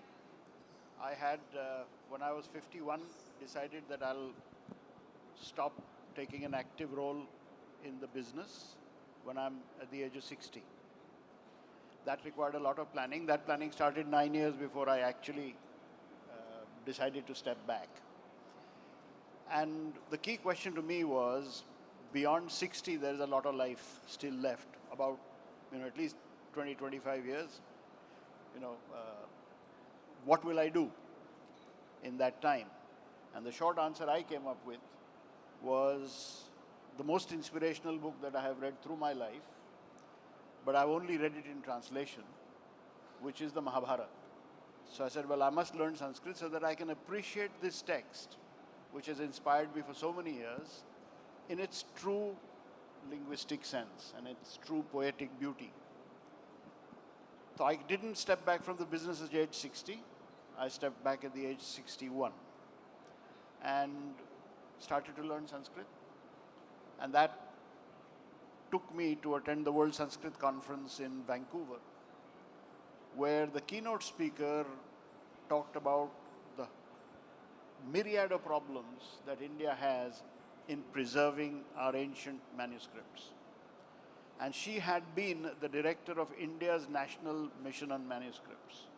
So to hear the director of the National Manuscript Mission talking about the problems with not a single solution in sight, I buttoned her and I said, ma'am, you spoke about all these problems. Why didn't you speak about a single solution? So typically being from the government kind of a background, she said, Sanjay ji, koi ilaj nahi hai in problems ka. Problems he problems हैं, solution कोई भी नहीं है. तो मैंने कहा, constraint क्या है? अरे कोई इसको मानता ही नहीं, कोई funding ही नहीं देता, budget ही नहीं मिलता. तो I just said, मान लीजिए एक जादू का डंडा कोई घुमा दे और आपको जितने पैसे चाहिए मिल जाए, तो आप क्या करेंगे? तो first the argument was ऐसा जादू का डंडा है ही नहीं. I said सरकार के पास नहीं है, private sector में हो सकता है. तो then it became a constructive conversation. Anyway, I came back from Vancouver and I wrote a position paper ki what India needed to do. And as is my thinking always, असरकारी काम असरकारी होता है. Non-government work is effective. So that position paper was about raising private money to save this really ancient heritage that we have. So having written that position paper, I explored how we're going to do this, and then it started. And then it started, and we figured out the technological solutions that were needed. We figured out the kind of people we needed. Then COVID hit us, took us back 2 years. But thankfully, the team has now grown to about 70 people. This team needs to be about 250 strong. And so I had obviously that's a big commitment in cost, and we're a charity. So one of my thoughts has always been that this is not a job that the single family alone should do. This is a job which the nation should do. And what I really want is now to engage other people, particularly those with CSR funds to spare, to contribute to this, to sponsor scholars, and take this team from where it is, walk this journey with us, because it is a very, very important journey. And I'll just give you a couple of examples. Just after COVID, we discovered a manuscript dating back to the 16th century, which was about Mahamari Shanti. That showed to me very simply that in the 16th century we had something which was written about Mahamari as an epidemic. And it was in fact a Vedic related manuscript. So Mahamari was recognized in the times of the Vedas. That's what we understood. So reading up a little more, I discovered that our texts had a prescription for what to do in case of an epidemic. Raja ke kya dharma hai agar Mahamari lage. And if I just narrate to you a few things, you will quickly understand what India did really was derived from our ancient texts. Raja should be visible. Praja ke samne uski shakal dikhni chahiye. सारे वैद्यों को free इलाज करने के लिए उसका आदेश होना चाहिए. जो टैक्स कलेक्शन है, he should defer the collection of tax till the Mahamari is over. He should open the granaries of the state so that people can be fed. लोग खेती नहीं कर पाएंगे, तो let the state granaries feed them. Make sure that your army is deployed to assist the people who go to the jungles to collect the medicinal plants and herbs and jadis and booties. And deploy your spies, and this is a very interesting one. अपने गुप्तचरों को ऐसे काम पे लगाइए कि वो ये देखें कि कोई डॉक्टर, कोई वैद्य अपने इलाज के पैसे नहीं ले रहा है, और जो पैसे ले रहा है उस पे उसको कठोर दंड दीजिए. Now this is in our ancient text dating back to 5,000 years. Copy paste COVID and India's reaction and compare with the reaction of the rest of the world. We did exactly this. The rest of the world printed money and they're now suffering the consequences. There is no such thing as print money in this. We focused on pharmaceutical and vaccine development. We focused on, if there was an oxygen problem for 2 days, we fixed it within 2 days, and the army got involved actually. So it's all that. And this knowledge has existed with us. The problem now is how do we bring this knowledge and put it in context. It's a great thing to say, नहीं भारत ने विश्व को 0 दिया था. आज के ज़माने में सवाल ये पूछा जाता है, so what? So what? Yes, we have to be proud of our heritage, but contextualizing this knowledge in today's day and age makes it a very, very powerful thing for this Vikasit Bharat that we are talking about. Because it's great to have a $10 trillion economy, but it'll be much, much better if this 10 trillion economy came with a proper Indian culture being sustained. जब तक हमारी भारतीयता हमारे साथ चलेगी तब तक हम 10 ट्रिलियन पे पहुंचेंगे. जिस दिन हम भारतीयता को छोड़ देंगे उस दिन 10 ट्रिलियन भी हमारे लिए बेकार है, because we will end up only in that conflict. And just one word for all the businessmen who are here. What our ancient scriptures have taught us is how to use resources responsibly. Not for greed, not for personal gain alone, but for the benefit of society as a whole. And this whole conflict that you see today is because of that single greed. I don't want your petroleum, or you're selling too much petroleum and I want it. This is the kernel on which the conflict starts. If you used only the resources which you need and you tempered your needs to what your society needs to grow, that will make India's growth truly sustainable. And this is ancient knowledge. This is not from today. So probably a long answer. No, sir, thank you so much. I think it was very, very inspirational. In fact, I personally watch a few podcasts on ancient scriptures, and I keep wondering where this knowledge comes from. Now I know where, who is kind of behind the story. Sir, just another small question to you. Because it's young at IEEMA and it's unplugged, the Prime Minister and the new generation is now talking about bhajan clubbing. And what is your take on that, sir? So the new generation is now coming back to ancient scriptures and is talking about Sanskrit and is talking about our history so much. Look, this is a matter of faith, okay? And this is a matter of enjoyment, right? My faith will be different from Shashin's faith, will be different from Rahul's faith. Because faith is entirely internal to us, right? And the value of faith is, whether that faith be in Hanumanji, or it be in Ganeshji, or it being in whatever it is in our faith, it ultimately gives us some joy and mental peace. That's really what it is about. In modern parlance, de-stressing. De-stressing. And of course, the basic tenets of Hinduism are ultimately about attaining moksha in some way or the other. And that faith helps us in that ultimate goal as well. So, and this is the beauty of our main religions, whether it be Sikhism, whether it be Hinduism, whether it be Jainism, whether it be Buddhism, everything that came out of our subcontinent.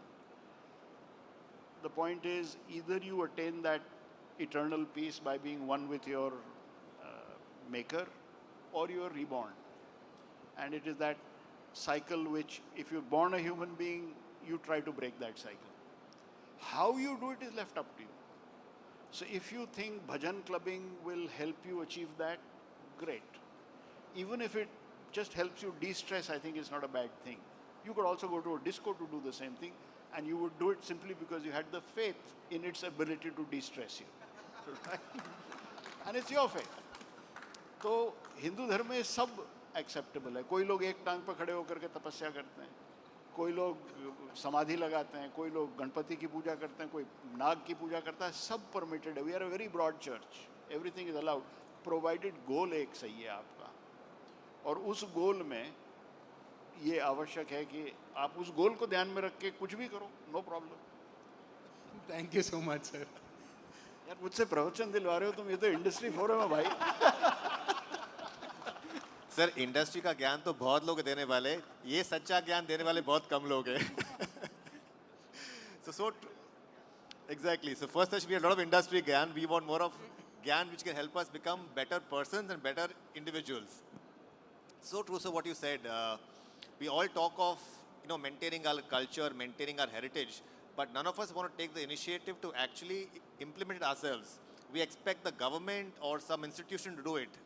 But it's so inspiring that you've taken the onus on yourself to start this whole initiative, and I'm sure this could be a big initiative and an inspiration for all of us to kind of join in whatever small way we can. I would be very grateful if you do. Because as I said, it is something which is very, very important for the nation. And my family doesn't want to walk this walk alone. It has to be a national effort. And okay, I'm pitching for this job from this platform. I shouldn't do that, but that's me. Thank you. I'm sure I can vouch for at least a young group sitting on the dais. Quite of us will definitely, in whatever capacities we can, join this for sure. So Rahulji, Mihir Bhai and you've been kind of associated at Young at India, at CII. Young Indians at CII. So would like Mihirji to kind of get a connect with you in terms of more about your book From Bloodline to Bottom Line, and also would also like to hear from you the challenges which you faced while conceptualizing Young at India, and just give us some insights. So that will probably help us, as you said, as we discussed earlier, not walk on those potholes. So Sashad, I'll add to it. Rahul is a man of many hats. You know, the first time I met him about 13, 14 years back, we go back, thanks to YI. And like he put in his opening note that, you know, in YI we never really went down to discussing our professions. That came much later when you're probably sitting down on a one-to-one dinner and, okay, what's it that you do otherwise, you know? So Rahul, so I always knew you as, of course, the YI. We connected on different things. You were a great trainer for, you know, all these chapters, and, you know, we did it. And then you, of course, set up the student net, the farmers net. And then suddenly, like a few months back, we met somewhere and you had this book in your hand. So number one, what made you write it? And then you already spoke a bit about it to answer Pratham's question, but maybe you could give us a little more insight. And yeah, of course, I forgot the Blue Ocean dialogue. That's where we used to really interact quite a bit. Yeah, so yeah. Well, thanks, Mihir. I think being the geek in the system, I've written not one but 3 books now. So it's been quite a trilogy putting that together. But Bloodline to Bottom Line was a labor of love because, like I said, I teach the School of Family Business and I don't teach with a textbook. So what I had done over the years was I had evolved toolkits for my students to evaluate their business, identify gaps, and then find specific solutions that they themselves would like to implement beyond what their family or their parents had asked them to do. In fact, one of the projects that I do, which I love doing, is a 6-month project with them where they actually identify the gaps, they set their own metrics, and I connect them with mentors who will actually get them to implement those ideas. And the promise versus performance is their grade. So if they say, I'll get 10 new international customers and they get 8 customers, that's 80%, they get a grade of 80%. So it's actually a very, very hands-on experience. But this book is actually those toolkits put in for anybody who's not even in my class, who wishes to professionalize their family business, and it takes them through every stage, right from idea generation, going on to concept selling, going on to even going on to things like succession management, and also personal growth and skills development. Talks about HR management, IT skills. So a lot of every chapter actually helps you professionalize the family business. It starts with a toolkit so you can self-evaluate. It then gives little caselets on what other family firms have done. All those family firms are actually the 600 family businesses that I have taught.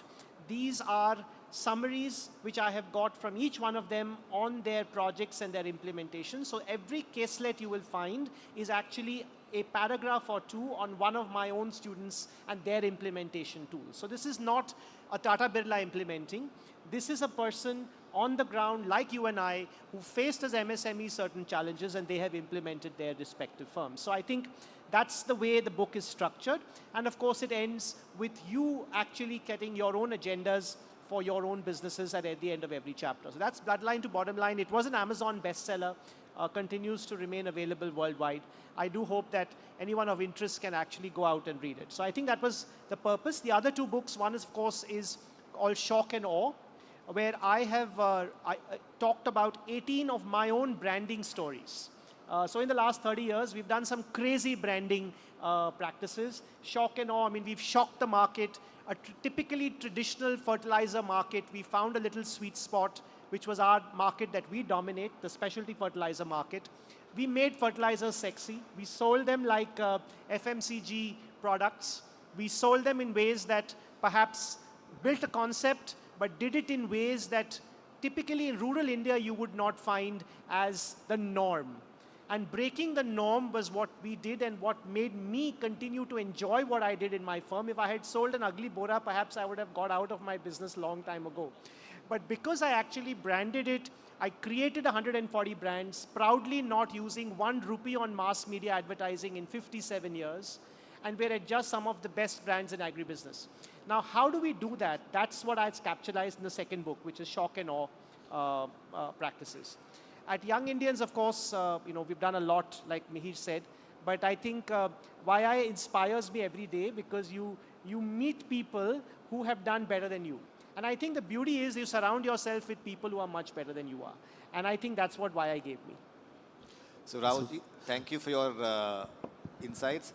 Taking a cue from there, we probably would not leave you so soon. We'll probably, before you leave, have a second date fixed up where we could have a much larger session. No, so you need to call him for his Blue Ocean Dialogue session, exactly. which is something I've been really pushing. So this is probably just a teaser of what we'll probably be expecting from a much larger session from you. So session I'll actually like to button here, and maybe, you mentioned about what you've been doing for agri-business, and as you mentioned, it's such a rural business. So one thing I vaguely remember is that, you did something which got you in the IEEMA Book of Records. Because since you already touched upon it, I thought let me extend it there. And, I've also been, of course, we've been connected on various medias. So you have been organizing these flash sales and all that, and, and especially like you rightly said, you've not gone into mass media, but you've been dealing with the grassroots guys, the farmers and all. So tell us a little more about it. That could be actually, I feel could be, handy for the gathering here. Well, I think you talked about a couple of my own blank sheets of paper, things I did completely differently. So I'll give you a little story. I am a storyteller. I'm happy to give you the exact story. So a few years ago, India went through 2 very bad agricultural years. My team was not giving me targets. Like any one of us in this room, we wanted to set targets for the next financial year. Because of 2 bad years, sab lambe chehre ke aa rahe the, and I wanted to shake up the system. So what we did is we said we will organize India's first flash sale in agribusiness. At that point, of course, digital was not there. I saw flash sales happening on and off in Amazon. But we said, how do we enable this? So we brought 800 of our top customers. We have 90,000 retailers across India. We got the top 800 to Mumbai. We took them at the Bombay Stock Exchange on a Saturday in the old trading floor, jahan BSE ka bazaar khulta tha. We took that area. The aura of the place just got them energized. And we opened Aries ka bazaar when the BSE was shut. We opened Aries ka bazaar on one of the flash sale days, which was on 19th of April, which happened to be my dad's birthday. And we had planned to do about 100 crores that day. We booked 200 crores in 30 minutes. That got us the IEEMA Book of Records. How we achieved it is 800 people, after 2 bad agricultural years, we promised them fixed rates for the entire year. And for the first time ever, we built an order book way before the agricultural season. Our industry is not characterized by an order book. We took a biggest pain point, uncertainty of pricing. And we went out and said, 2 months before the season hits, अच्छा हुआ, खराब हुआ, बाद में पता लगेगा. Let us get order books generated, and people booked orders with unsigned checks. Signed checks, undated signed checks, which we collected as a commitment to their orders. Now, when a set of distributors gives you a check, वो सोच समझ के check फाड़ता है. And we had also we had got our bankers, our investors, our lawyers, all of them present, all stakeholders in Mumbai whom we do not typically get to showcase our sector. And they found after 2 bad years, जब सब लंबे चेहरे हैं, यहाँ इस company के orders के लिए लोग लाइन में खड़े हैं, चेक के साथ अप्रैल के महीने में जब बारिश होगी जून में. And we had also opened phone lines across the rest of the country where everyone else could also phone in their orders, though they were not physically present. So बिल्कुल पूरा एक माहौल ऐसे बन गया था उस दिन कि we had built the old BSC Bazaar where people were kind of energized and wanting to book orders. And I distinctly remember one of my bankers went from one end of the room to the other for a cup of coffee. He came back and told me I heard 9 languages just while actually walking across the room. And we showcased the diversity present in that room. And I think the purpose, and of course at the end I told my sales team, अब order हाथ में है, payment का check हाथ में भी है, अब आप demand generation पे काम करो, don't bother about order and payment, your headache is out of the window. I used those order books to build raw material contracts for the entire year, which also stabilized my cost structures. That, of course, was the first year. Now we've evolved, that's entirely digital. Today, our farmers, our distributors have completely changed the way. Flash sales are now expected in the month of April. For us, we do it at different times in April, but we do it every year in April. Last year, we booked 1,000 crores online entirely. Of course, something that people think rural India is not digital. I say no, they certainly are. And of course, we've really changed the way agribusiness is done. We've turned it on its head. We've given people assurance of pricing. We've taken the biggest pain point and taken it to our advantage, and we've stabilized our own cost structure. So that's really what we did with that flash sale. Today, it's become integral to the way our business model works. And of course, proudly say that now in 5 years, that enabled us to become a zero-debt company, which in agribusiness is a very, very rare instance. Thank you very much, Rahulji. So Ajay, can you have the next question for Sanjay ji? Sanjay ji, actually the thing is, we see in our family businesses, the first generation usually gets the second and the third generation in line. So my main question is, should the first generation or the second generation introducing the next generation in the business look after the merit or the lineage while getting the next generation in the business? There is no universal answer to that question.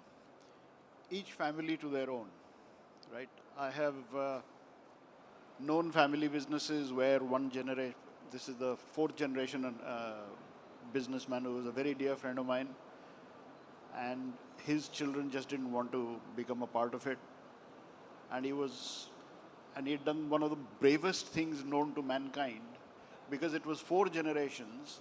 There was a lot of cousins and distant cousins who owned the shares of the business. And he wanted to buy them all because he was the only member of the family running it. And he made an offer to members of the family, and they decided, no, we will not sell. So he told the family, I'm going to take this company public. I'm going to leave it in the public domain for 2 years, and I'm going to buy everything back and take it private again. And if in those 2 years you don't sell your shares in the market because that's the fair price, then stay a super minority, 0.5%, 1%. He's a brave guy. And yet out of his 3 sons, none of them wanted to be a part of that. And he'd done it in his lifetime. And when I met him, he had just been diagnosed with Parkinson's. And his sons didn't want to participate. The good news is that his 2nd out of 3 sons then decided to come into the business. I think एक trend Bharat में मुझे जो दिखता है कि if I have grown up in a family business, there is an expectation कि मैं तो family business ही करूँगा. I think that trend is changing. I think, and that change is for the better. The other trend which I'm seeing is if you have been in a family business, if you've grown up in a family business, then before you join the family business, you go and get experience elsewhere. That too is increasing. So I'm finding youngsters who worked abroad, worked with multinationals, worked with consulting firms, and then come back to the family business. I think it is that this is demanded of me or this is expected of me is for the parents' family to think about. कि भाई ठीक है हमारे बाद कौन? But whether you tread that path or not should really be up to you. And if the next generation says, this is not for me, then that too is fine. As a parent, we ought to accept it, provided the reasons are properly understood by both parties. Ultimately, the institution is bigger than the family. And that remains the most important thing. Whoever you take in from the family or otherwise, you could be taking in professionals. If they're not fit for the institution, then they ought not to be there. And I have also known families where that whole traditional thinking that if you have the family surname, you have to become a part of the business,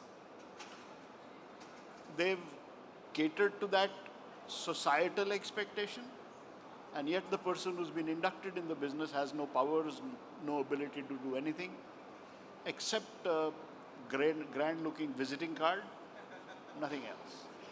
So if business families start to, one common thing about business families is they don't build businesses, they build institutions. And if you build businesses, then profit is your only driver. If you're building institutions, then there is a bigger legacy. And if the institution becomes bigger than the business, then this judgment becomes very easy. And my very common thing when I meet young or old entrepreneurs, one question I ask everybody to answer for themselves: why am I in business? And the next question to ask is, why am I in this business? But the more important question is, ye main kar kyun raha hoon?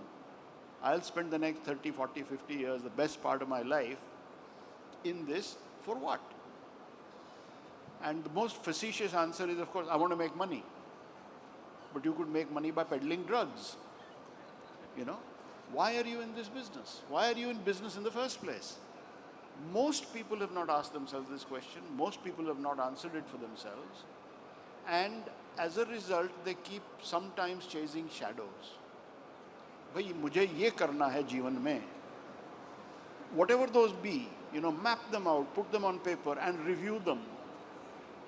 Preferably as a family, every 2 or 3 years. Because goals may change, family circumstances may change. So, once you're clear on that, then institution building works and works brilliantly. And then this question gets automatically answered. Is it merit or is it not? Thank you very much, sir. So Rahulji, Karishma would like to pose a question to you, more pertinently regards to what we've discussed briefly as to how this whole youth forum which you institutionalized was conceptualized. So Karishma, if you just... Sanjay sir just spoke about building institutions, right? So I just wanted to understand how it went from being just a group to becoming an institution that it is today. So I think, Karishma, the first thing is we had to figure out why we were in the room. And I think in the early days, I would ask 50 people that question and I would get 500 answers, right? And I think in the early days, we allowed that to happen. But as the organization evolved, we couldn't have uncertainty as to why we were in the room. So of course, we began, when we started this institution, we said we were the voice of young Indians globally. That was the big, hairy, audacious goal. But remember, 20 years ago, young people didn't have that voice. However, 5 years ago, I ended up myself scrapping that vision statement. And we said, no, now we are in the room for a very different reason. The young people today don't need you and I to put their voice out there. They have enough and more platforms. And perhaps sometimes we don't even know where they are putting their voice out.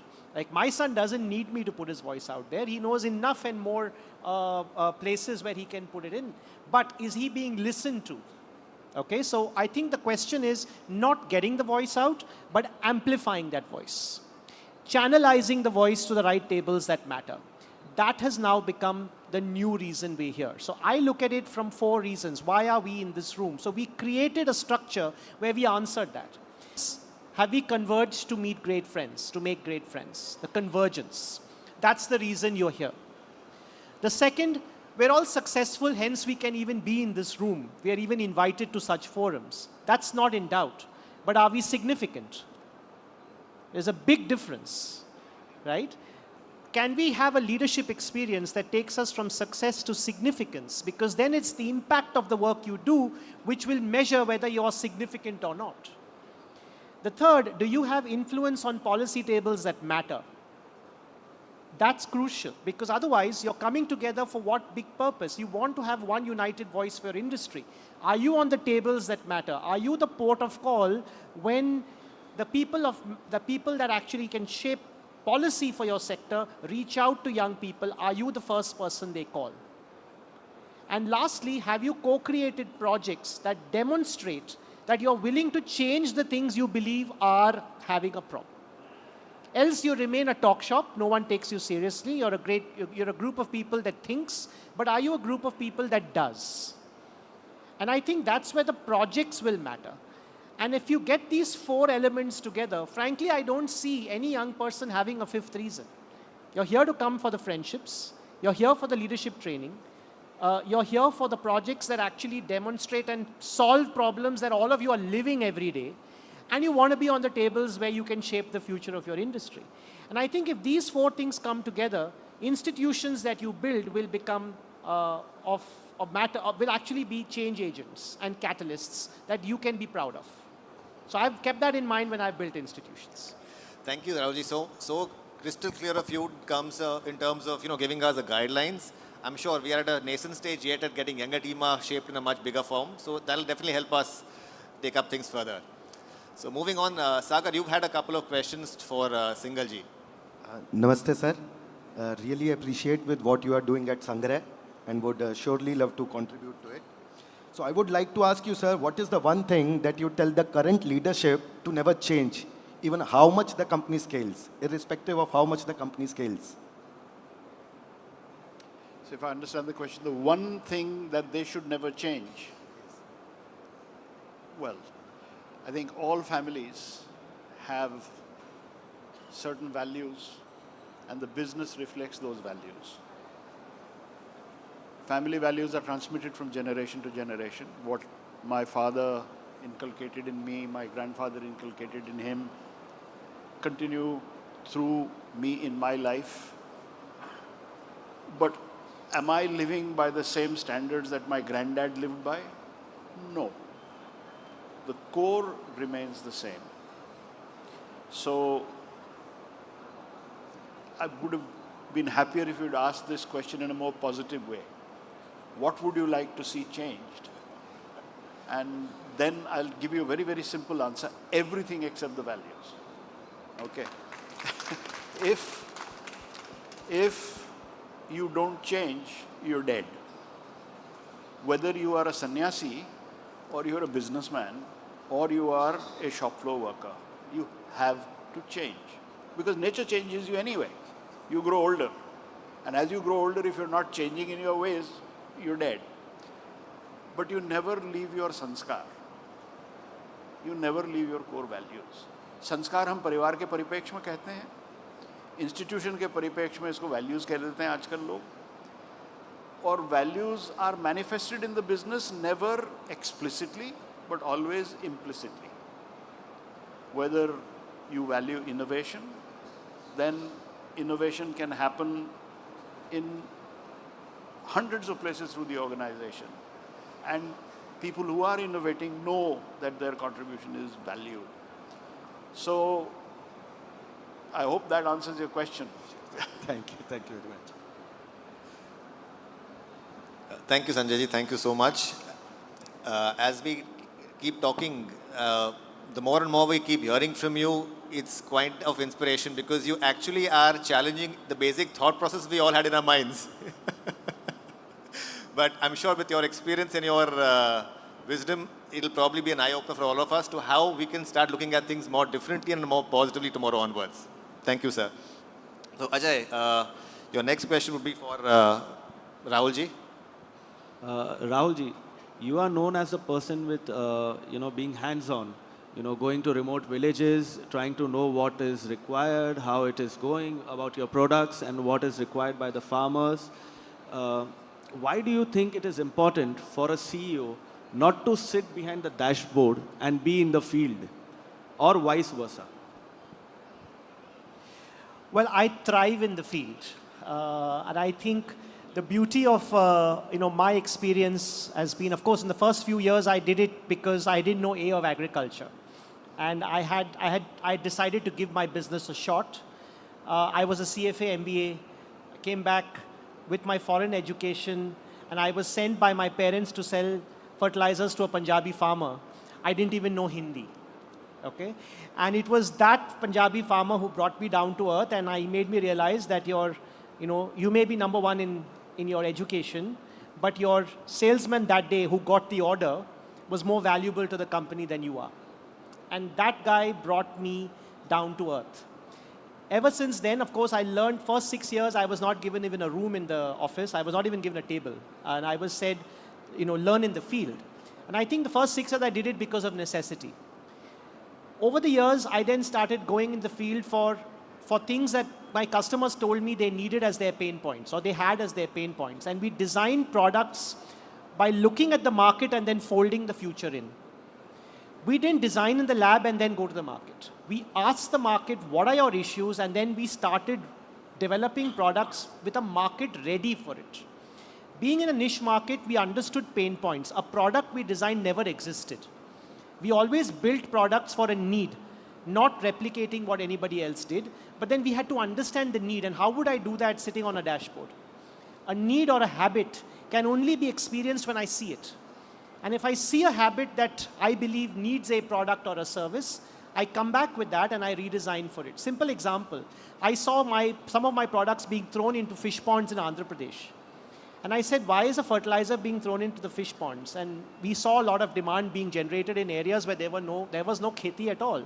When I went there and I asked the farmer, ये तो मछली के खाने की चीज़ है नहीं, आप इसमें क्यों डाल रहे हो? And the guy openly said, who said I'm feeding the fish? I am feeding the plants in the pond which the fish eats. So your fertilizer is doing the job of the fertilizer only. But at the same time, we in our dashboard system did not even realize that I could sell fertilizer for aquaculture. And today is one of my fastest growing markets. Now, had I not been in the field, where would I have got that inspiration? My R&D would look where they would normally look, but they had to look in places where they would never otherwise look. So I think that's the second reason. Now I go there for PR. Now I'm not going there to book an order anymore. I go there when there's a crisis. So I typically tell my people, today, after 30 years in my business, my job is crisis manager and Jagat ka assistant. Okay? Because if something is going fine, I measure my team and their success by what doesn't wait for me and how they work in my absence. And if I've done that, then I've built a good team. Now, today I only go when there's a crisis, or I go because the guy says something new is happening, I want to showcase that to you. And of course, you create high decibel campaigns where perhaps they want a spokesperson. Today, I've even stepped away from that role in the last 2 years because my marketing head is not my son. He's going to be trained in finance. Because I've realized that today as we grow, our family is going to be investors in the business, not necessarily hands-on running the business from the bottom up. So, and he's a numbers geek, so it's great that he's now looking at finance. My new marketing head is actually not from the family, a trained professional. I'm privileged to call him my student of last 7 years. And today he's going to be looking at how he becomes the spokesperson and the face of the firm. So I think as your roles evolve, you go to the market for different things. But if I stayed in the last 30 years stuck to my table or dashboards, I perhaps would not have got the market intelligence that my farmer and only my farmer could give me, and my distributors could perhaps give me. So a lot of trust, credibility, market intelligence came because I was in the field. But today I don't go there to book orders. Today I go there for very different reasons. So at every 3 stages of my career, it's been different reasons I've been in the market. If I'll add to what Rahul said, if you're not in the field, you're not going to exist. Okay? Whether you're there personally or your company is there otherwise. So in the very early days of Secure, one of the things I made sure was every one of us, including me, went out and read meters in the field. Sunil is sitting there, he's a thoroughbred Jenny, and he went to the Delhi Butcherkhana, where the meters had to be read. Now, this is dealing with your product in real life.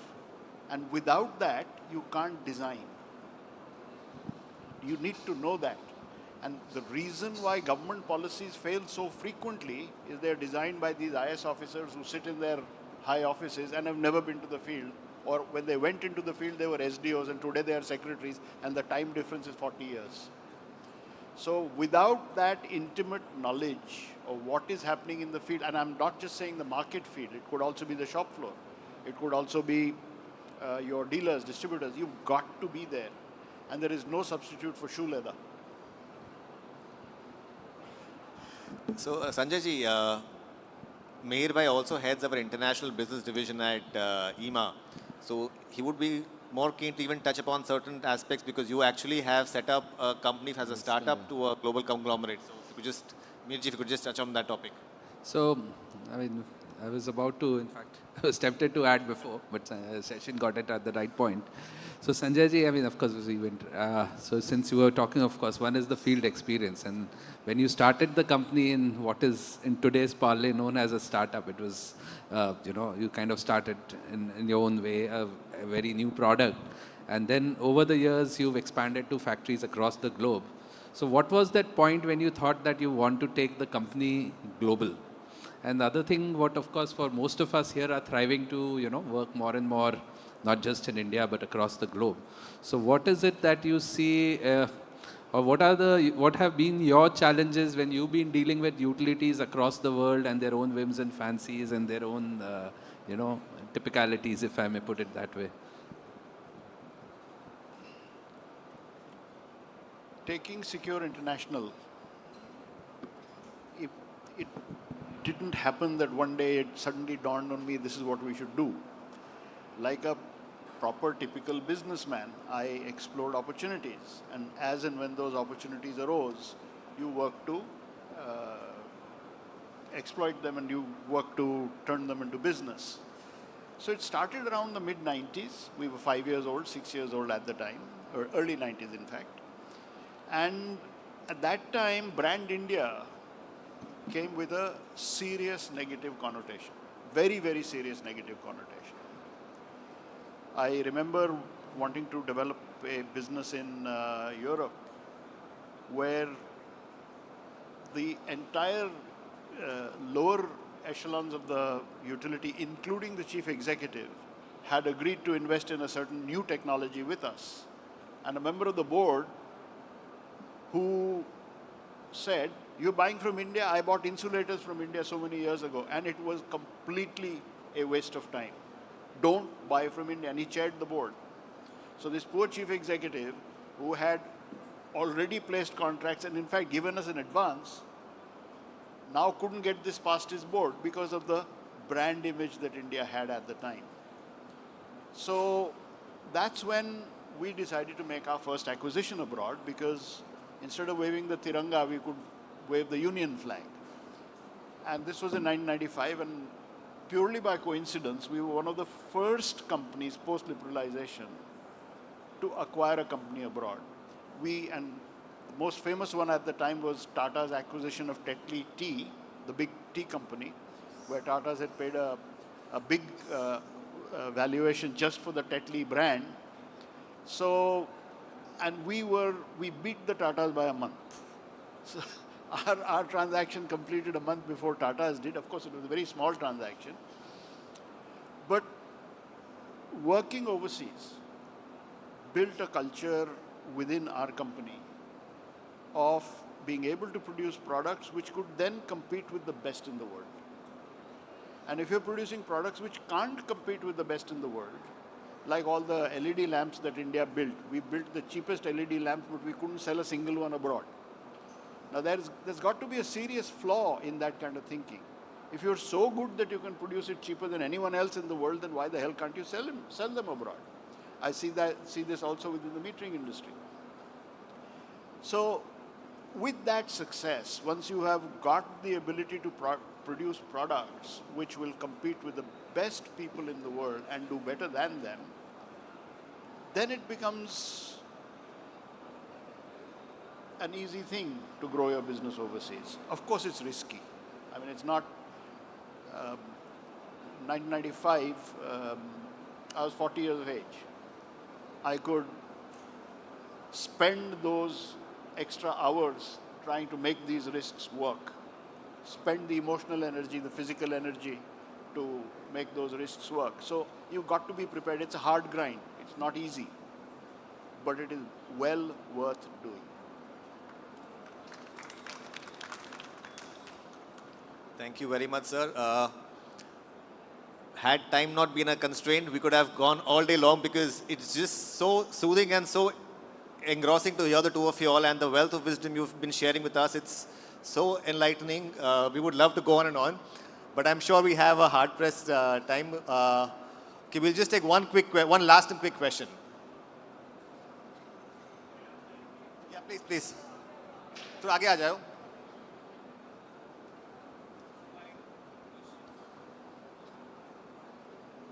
Thank you, sir. Sir, I am Jasveer Singh, the founder of Waterfall Automation, and we are building the irrigation on automation infrastructure for agriculture. We have seen here all the industry stalwarts here. Thank you for being here.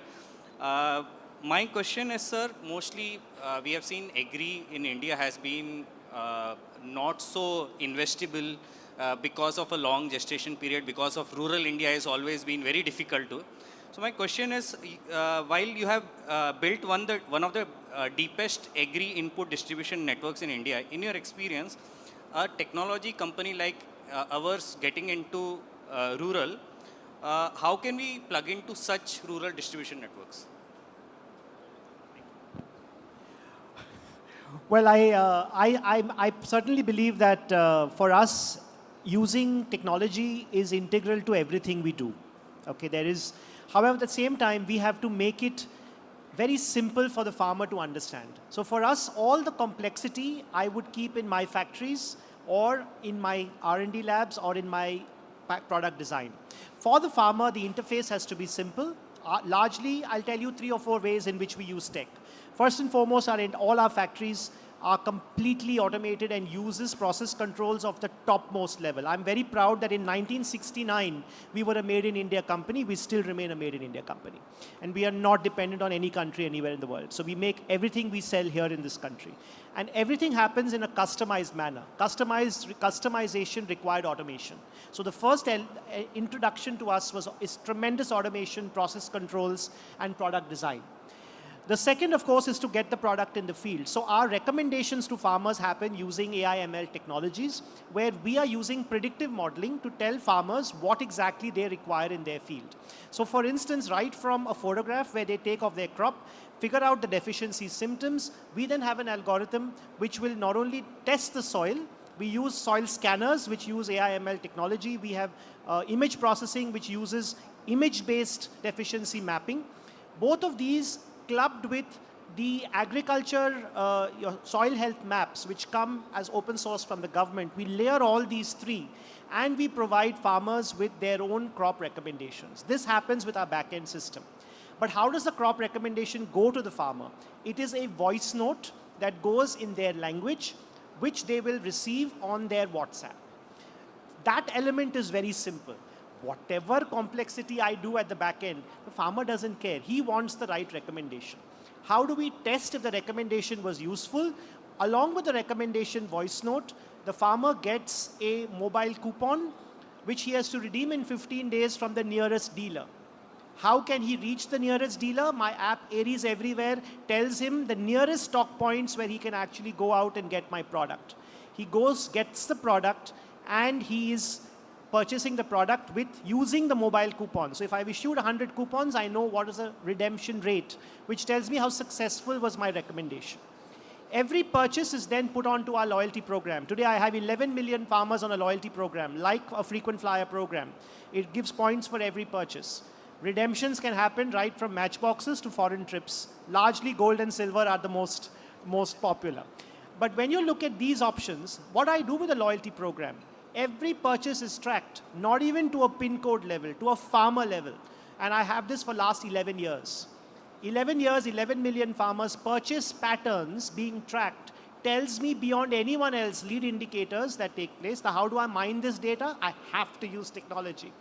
Now, however, all this technology happens in my IT spine, which is my Aries Everywhere application, which we don't give outside. We've self-developed. It sits on our own servers because this competitive weapon is massive. More importantly, I think the database is more valuable than my business today.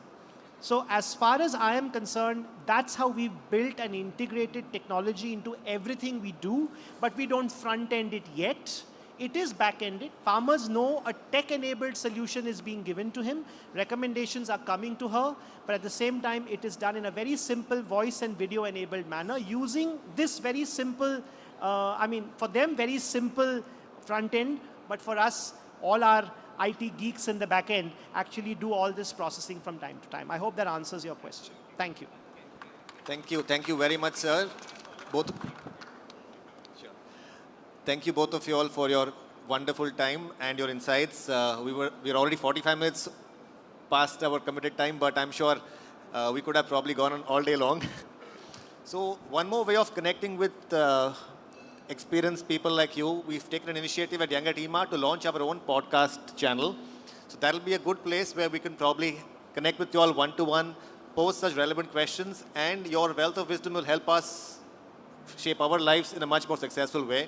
So since we have two of you all out here, we would want you all to kind of just launch a teaser of our podcast, which will be starting very soon. We have our team out here, and Karishma is the one who's been taken the initiative. She's been the one who'll be conducting the first few podcasts. So sir, if you all may, with your hands, if you could just probably press the button so we can have our podcast launched. Can we have the AV?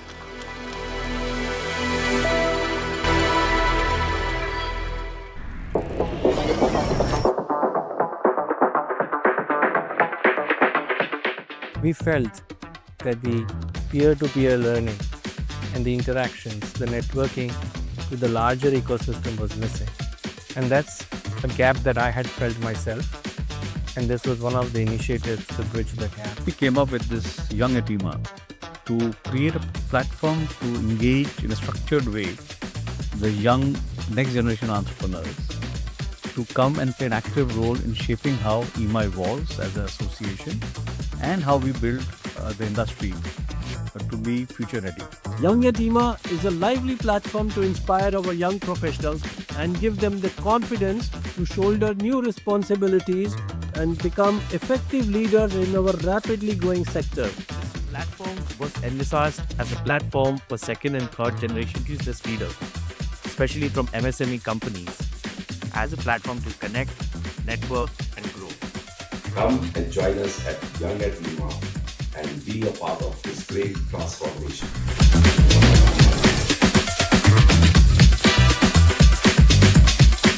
Young at IEEMA will play its part by nurturing young leaders who are future ready, globally aware, and committed to excellence.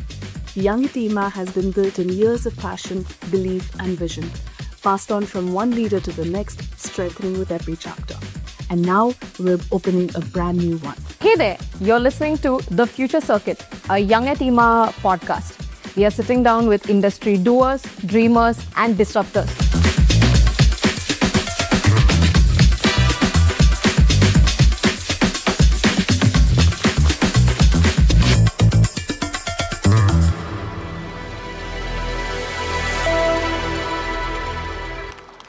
Thank you, sir. So that'll be our way of connecting with you all and spreading your word across to a much larger network of young leaders.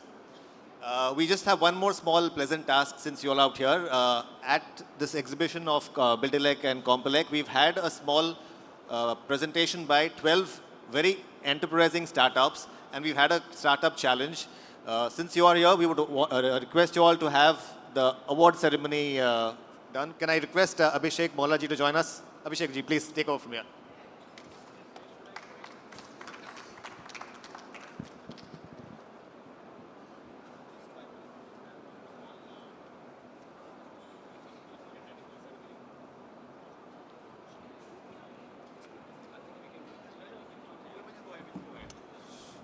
So this award ceremony is going to take place. I would request Tania to take over, and I would request the Young at IEEMA members to kindly take your place, and we will rearrange the stage and take it forward.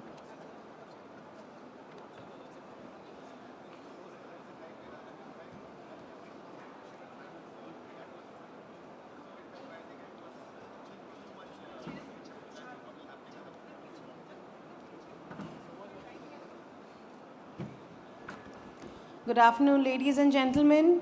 It is a pleasure to welcome you all to the award session of the IEEMA Startup Program, 4th edition Electroverse Sparks, a flagship program of IEEMA dedicated to empowering and accelerating promising startups in the electrical and electronic sector. Yesterday, we had the opportunity to witness an inspiring lineup of startups present their innovative ideas before our esteemed jury. Their vision and ingenuity truly exemplified the caliber and resilience of emerging enterprises. Today, we assemble to acknowledge and celebrate these exceptional startups and honor their exemplary achievements.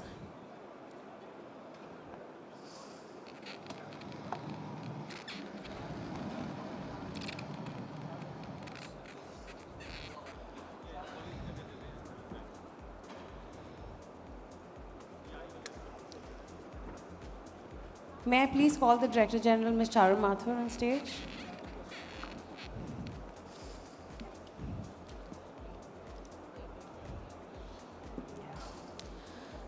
May I now invite the second runner-up to kindly come up to the dais, S Charge Private Limited. May we have a round of applause? May I call this first runner-up to kindly come up to the stage, Mine Electric.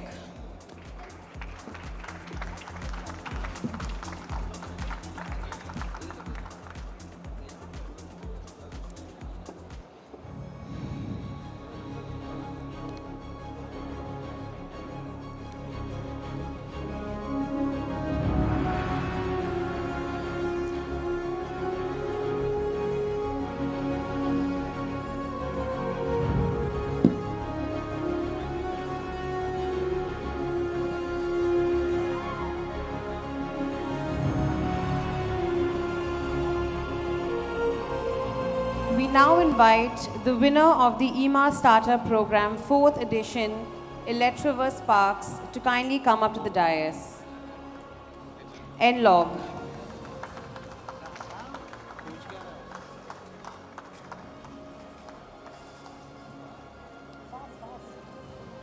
Guys, a big round of applause, please.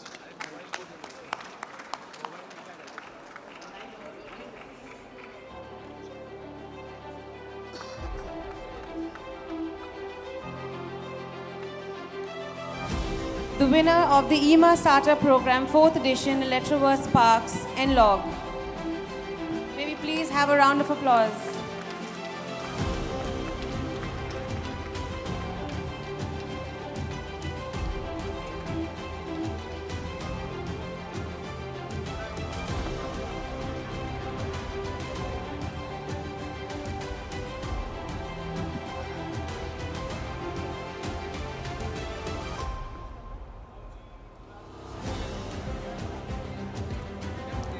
We would also like to recognize the efforts of all our participating startups. I now invite our 9 finalist startups to kindly come up to the dais.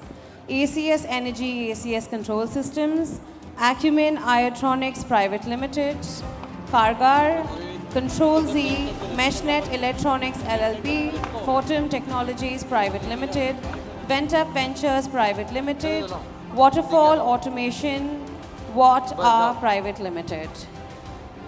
Congratulations to all our participating startups for their innovation, efforts, and contributions. Thank you.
Thank you so much.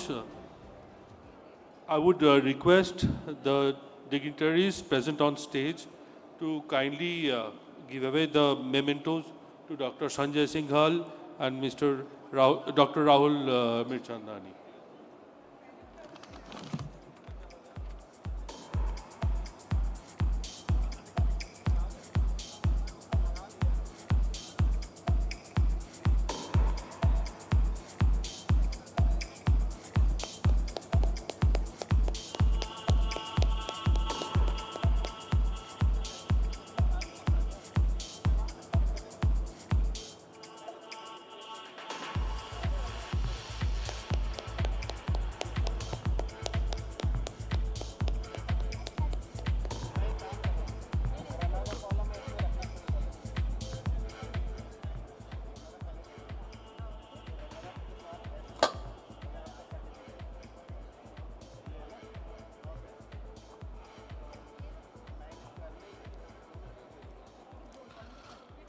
Thank you very much. We now move to the next session. May I request Mr. Gagandeep Singh, Head Business Development, Smart Horizon Capital Advisors Private Limited, to kindly come at the dais and give your speech. Please, sir, the stage is yours.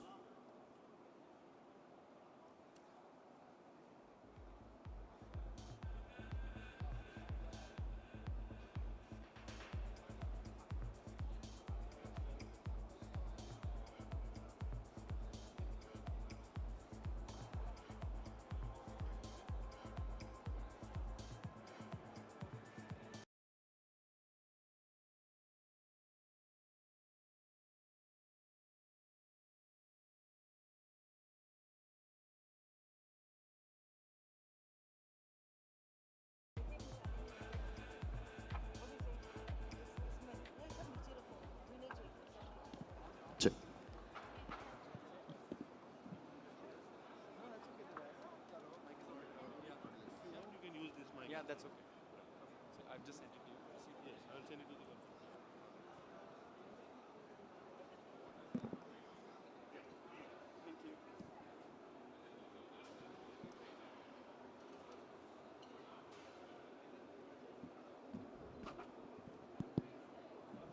Thank you. Thank you. Thank you. Well, good afternoon, everyone. My name is Gagandeep Singh, and I'm heading the business development vertical at Smart Horizon Capital Advisors, which is one of the leading SEBI-registered Category 1 merchant bankers in India today.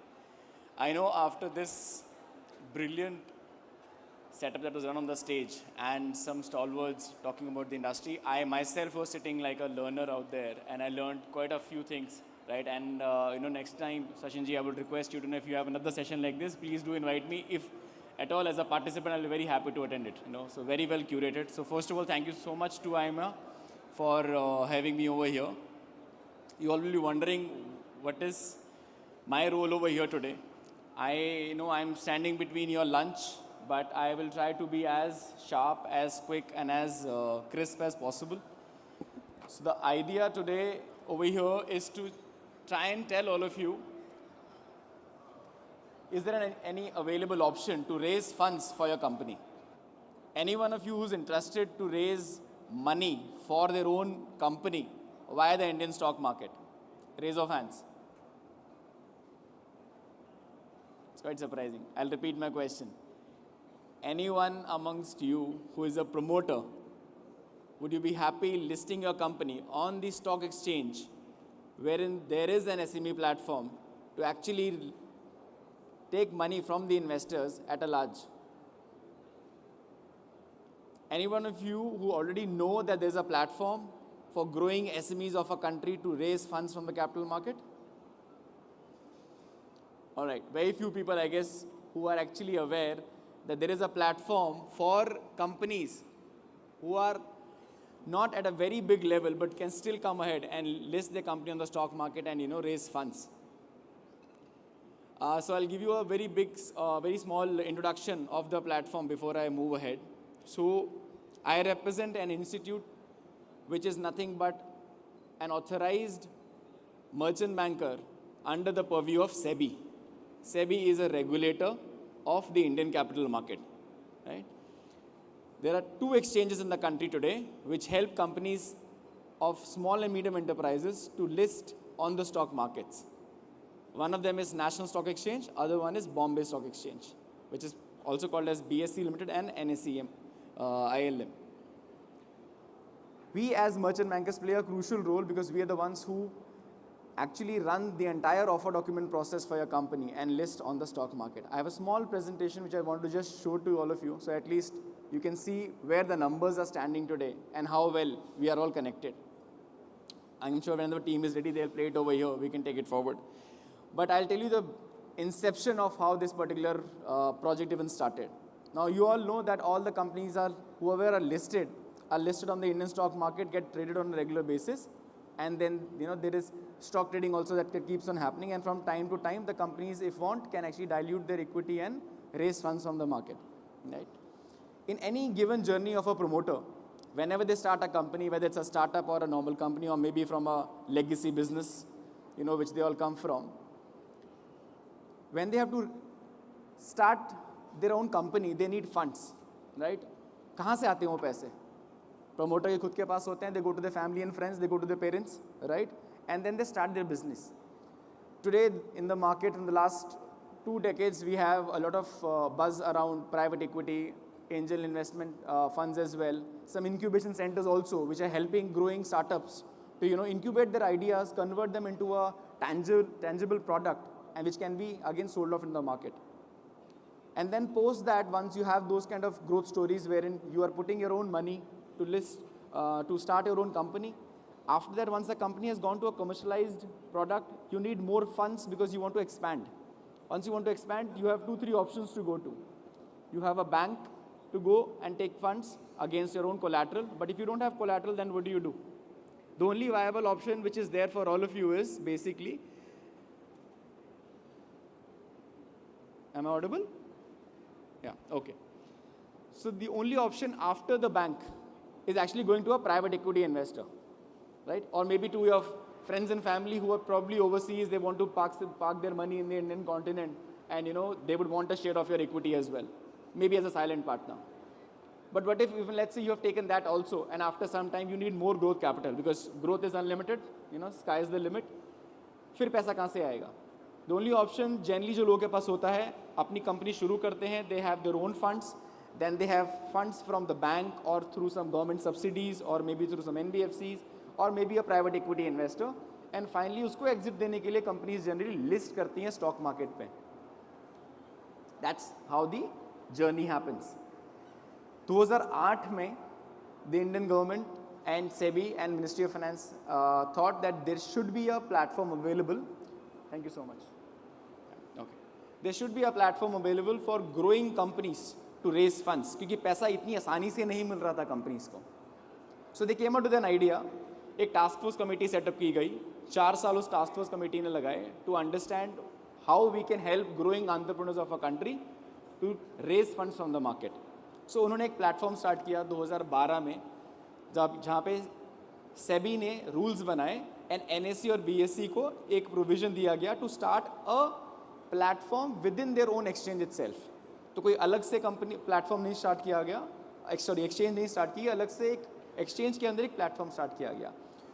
To whole story short, जब companies list करती है तो हम उसे बोलते हैं company main board पे list करती है. If you see all the bigger companies of the country today, चाहे वो रिलायंस हो, ONGC हो, विप्रो हो, any of the companies, they are listed on the main board platform.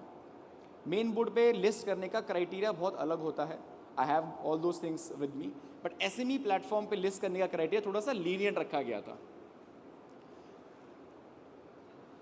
Perfect. I hope the slide is visible to all of you. ये छोटा सा एक eligibility criteria है जिसके बेसिस में अगर आप इस क्राइटेरियाज के अंदर फिट करते हैं, आपकी कंपनी शायद एलिजिबल हो सकती है अपने खुद का IPO लेके आने के लिए, irrespective of the size of the company. मैंने से साइज मतलब turnover of the company.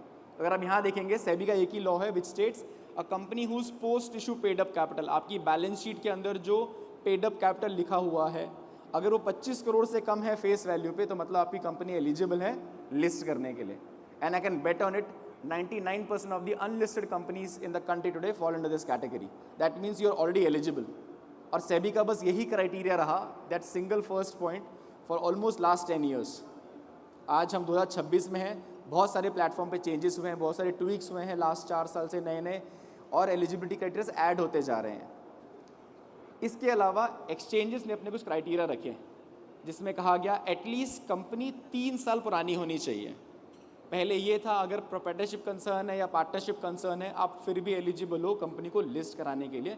List करने के लिए कंपनी को पब्लिक लिमिटेड में कन्वर्ट करना is mandatory. However during the last year another law was formed where in proprietorship concern, partnership concern को डायरेक्टली कन्वर्ट करके लिस्ट करना अलाउड नहीं था. उनको 1 साल का एटलीस्ट प्राइवेट लिमिटेड में या पब्लिक लिमिटेड फॉर्मेशन के अंदर फुल ईयर बैलेंस शीट होना ज़रूरी है. So for example any of the company promoters today who are operating their company in a partnership concern or a proprietorship concern, और उन्हें अगर मार्केट में जाके फंड रेस करना है, IPO रेस करना है, तो उनको 1 साल का वेट करना पड़ेगा. 31 मार्च से पहले पहले अपनी कंपनी को कन्वर्ट करना पड़ेगा into a private limited company और अ पब्लिक लिमिटेड कंपनी. और फिर मार्च 31 मार्च 27 के जो बैलेंस शीट नंबर्स आएंगे उसके बेसिस पे the company will become eligible to go for a listing. This is what this particular criteria means. Of course company का जो बिजनेस है वो लास्ट 3 साल से चलता हुआ आना चाहिए. You can't have a startup just come in and list on the stock market. This is not a startup platform. It's for companies who have been doing commercial business, making the product, making some revenue, making some profitability. अब profitability की बात करते हैं तो जो नया next point है, 1 करोड़ का ऑपरेटिंग प्रॉफिट होना ज़रूरी है. व्हेन आई से ऑपरेटिंग प्रॉफिट, आपके कमर्शियल जो आपके ऑपरेशन से जो कोर बिजनेस है आपका, उससे पैसा बना होना चाहिए, अदर इनकम से नहीं. So a lot of promoters who understand their balance sheets, आपके प्रॉफिट एंड लॉस अकाउंट के अंदर हमारी सेल्स लिखी होती है, नीचे अदर इनकम लिखा होता है. तो अगर आपकी लेस से 100 करोड़ की सेल है, नीचे अदर इनकम लेस से 10 करोड़ की है, which can be basically rental income, some other agricultural income, some other non core operating activity income. वो जो 10 करोड़ एक्स्ट्रा आया है उसके अंदर वो ऐड नहीं होगा. जो टोटल 100 करोड़ है उसके हिसाब से प्रॉफिट को मैच किया जाएगा. Right. Net worth of the company, NSE बोलता है आपका नेटवर्थ पॉजिटिव होना चाहिए. अब पॉजिटिव का मतलब 1 रुपये भी हो सकता है. That is the ideology out there. BSE वहाँ पे बोलता है एटलीस्ट 1 करोड़ का प्रीसीडिंग 2 साल का 1 करोड़ का आपका नेटवर्थ होना चाहिए in the books. That means the company should not have negative net worth in the company. Third जो ऑप्शन है वो है टेंजिबल एसेट्स का. NSE के क्राइटेरिया में टेंजिबल एसेट्स का कोई वर्णन नहीं है, बट BSE के अंदर है कि लास्ट 3 साल के अंदर आपके पास लास्ट 3 साल के अंदर आपके पास 3 करोड़ का नेट टेंजिबल एसेट होना चाहिए. Right. That is the BSE का प्लेटफॉर्म का criteria. Then NSE brought in a new criteria last year where in free cash flow to equity shareholder, FCFE. आपके जो फ्री कैश फ्लोज बनते हैं उसमें एक फॉर्मूला बनाया है उन्होंने अपना. Free cash flow to equity shareholder should be positive. BSE का कोई क्राइटेरिया नहीं है. NSE पे बहुत सारी companies because of this criteria शायद कई बार बिकॉज ये फुलफिल नहीं कर पाती तो शायद एलिजिबल नहीं हो पाती हैं. Right. I tell you how many companies are listed also in the next year. लास्ट एक आया है आपका OFS, offer for sale. Offer for sale का मतलब क्या होता है? जब कोई भी कंपनी अपनी कंपनी का IPO लेके आती है, there are 2 ways of raising funds. एक होता है फ्रेश इशू ऑफ इक्विटी. आप नई इक्विटी इंट्रोड्यूस कर रहे हो कंपनी के, आप कंपनी के अंदर 100% के मालिक हो, आप उसमें 25% और नई इक्विटी को इंट्रोड्यूस कर रहे हो और वो 25% में लोग पार्टिसिपेट करेंगे. उसका मतलब क्या होता है? जब लोग उन 25% इक्विटी के लिए बाय आउट का ऑप्शन डालते हैं तो जो पैसा आएगा वो कंपनी के अकाउंट में आएगा, प्रोमोटर के अकाउंट में नहीं आएगा. You have to understand as far as the accounting principles are concern, promoter and company are not the same. ये थ्योरेटिकली अच्छा लगता है बोलना कि मैं ही कंपनी हूँ, मैं ही प्रोमोटर हूँ. प्रैक्टिकली ऑन पेपर्स ऐसा नहीं होता है. Company is different to the promoter. एक गोइंग कंसर्न का प्रिंसिपल होता है. कंपनी परपेचुअलिटी में रहती है, ह्यूमन लाइफ परपेचुअलिटी में नहीं रहता है. That is the reason there is a clause on that. So उसमें बोलते हैं अगर आपको अपने खुद के लिए पैसा चाहिए तो उसको OFS करना पड़ता है. That is offer for cell. आप अपने एग्जिस्टिंग 100% इक्विटी में से 25% डाइल्यूट कर रहे हो. फ्रेश शेयर होल्डर अंदर आएंगे, जो पैसा आएगा वो आपके अकाउंट में आएगा rather than going to the companies account. But in a smaller company, right, OFS बहुत लिमिटेड होता है. इन्वेस्टर्स जनरली इंटरेस्टेड नहीं होते हैं. I give you classic example. Hyundai का IPO आया था, आप लोगों को पता है? हुंडई कंपनी ने IPO लेके आया था अपना 28,000 करोड़ का. वो प्योर OFS था, उसमें से एक भी पैसा कंपनी के अंदर नहीं आया था, वो सारा पैसा जो शेयर होल्डर्स थे जिन्होंने एग्जिट लिया है कंपनी से उनको मिला है। तो फॉरेन जो इन्वेस्टर्स थे मेजरली उनको एग्जिट मिला, वो पैसा इंडिया से बाहर ले गए, इंडियन कंपनी के अंदर पैसा नहीं आया था, राइट। तो ऐसे ही जब कंपनी के अंदर पैसा चाहिए होता है तो आप IPO लेके आते हैं, अदरवाइज आप OFS नहीं लेके आते हैं उसके अंदर। और SME प्लेटफॉर्म पे only 20% of your issue size can be a OFS। मतलब अगर 100 करोड़ का IPO है, आप 80 करोड़ रुपए फंड्स रेज कर सकते हैं in the company and 20 crore rupees you can take home as the promoters of a sale, which is the maximum cap allowed by the regulator. ये छोटे से एक फैक्ट्स हैं, I don't want to make it very technical but it is very important for to understand अगर आपको IPO करना है तो क्या स्टेप्स होने चाहिए उसके अंदर। मिनिमम डाइल्यूशन आपकी कंपनी के अंदर 25% होता है। So let's say if you are 100% owner of the company, 25% which is 1/4 of the company has to be public. ये SME प्लेटफॉर्म पे भी होता है और मेन बोर्ड प्लेटफॉर्म पे भी होता है।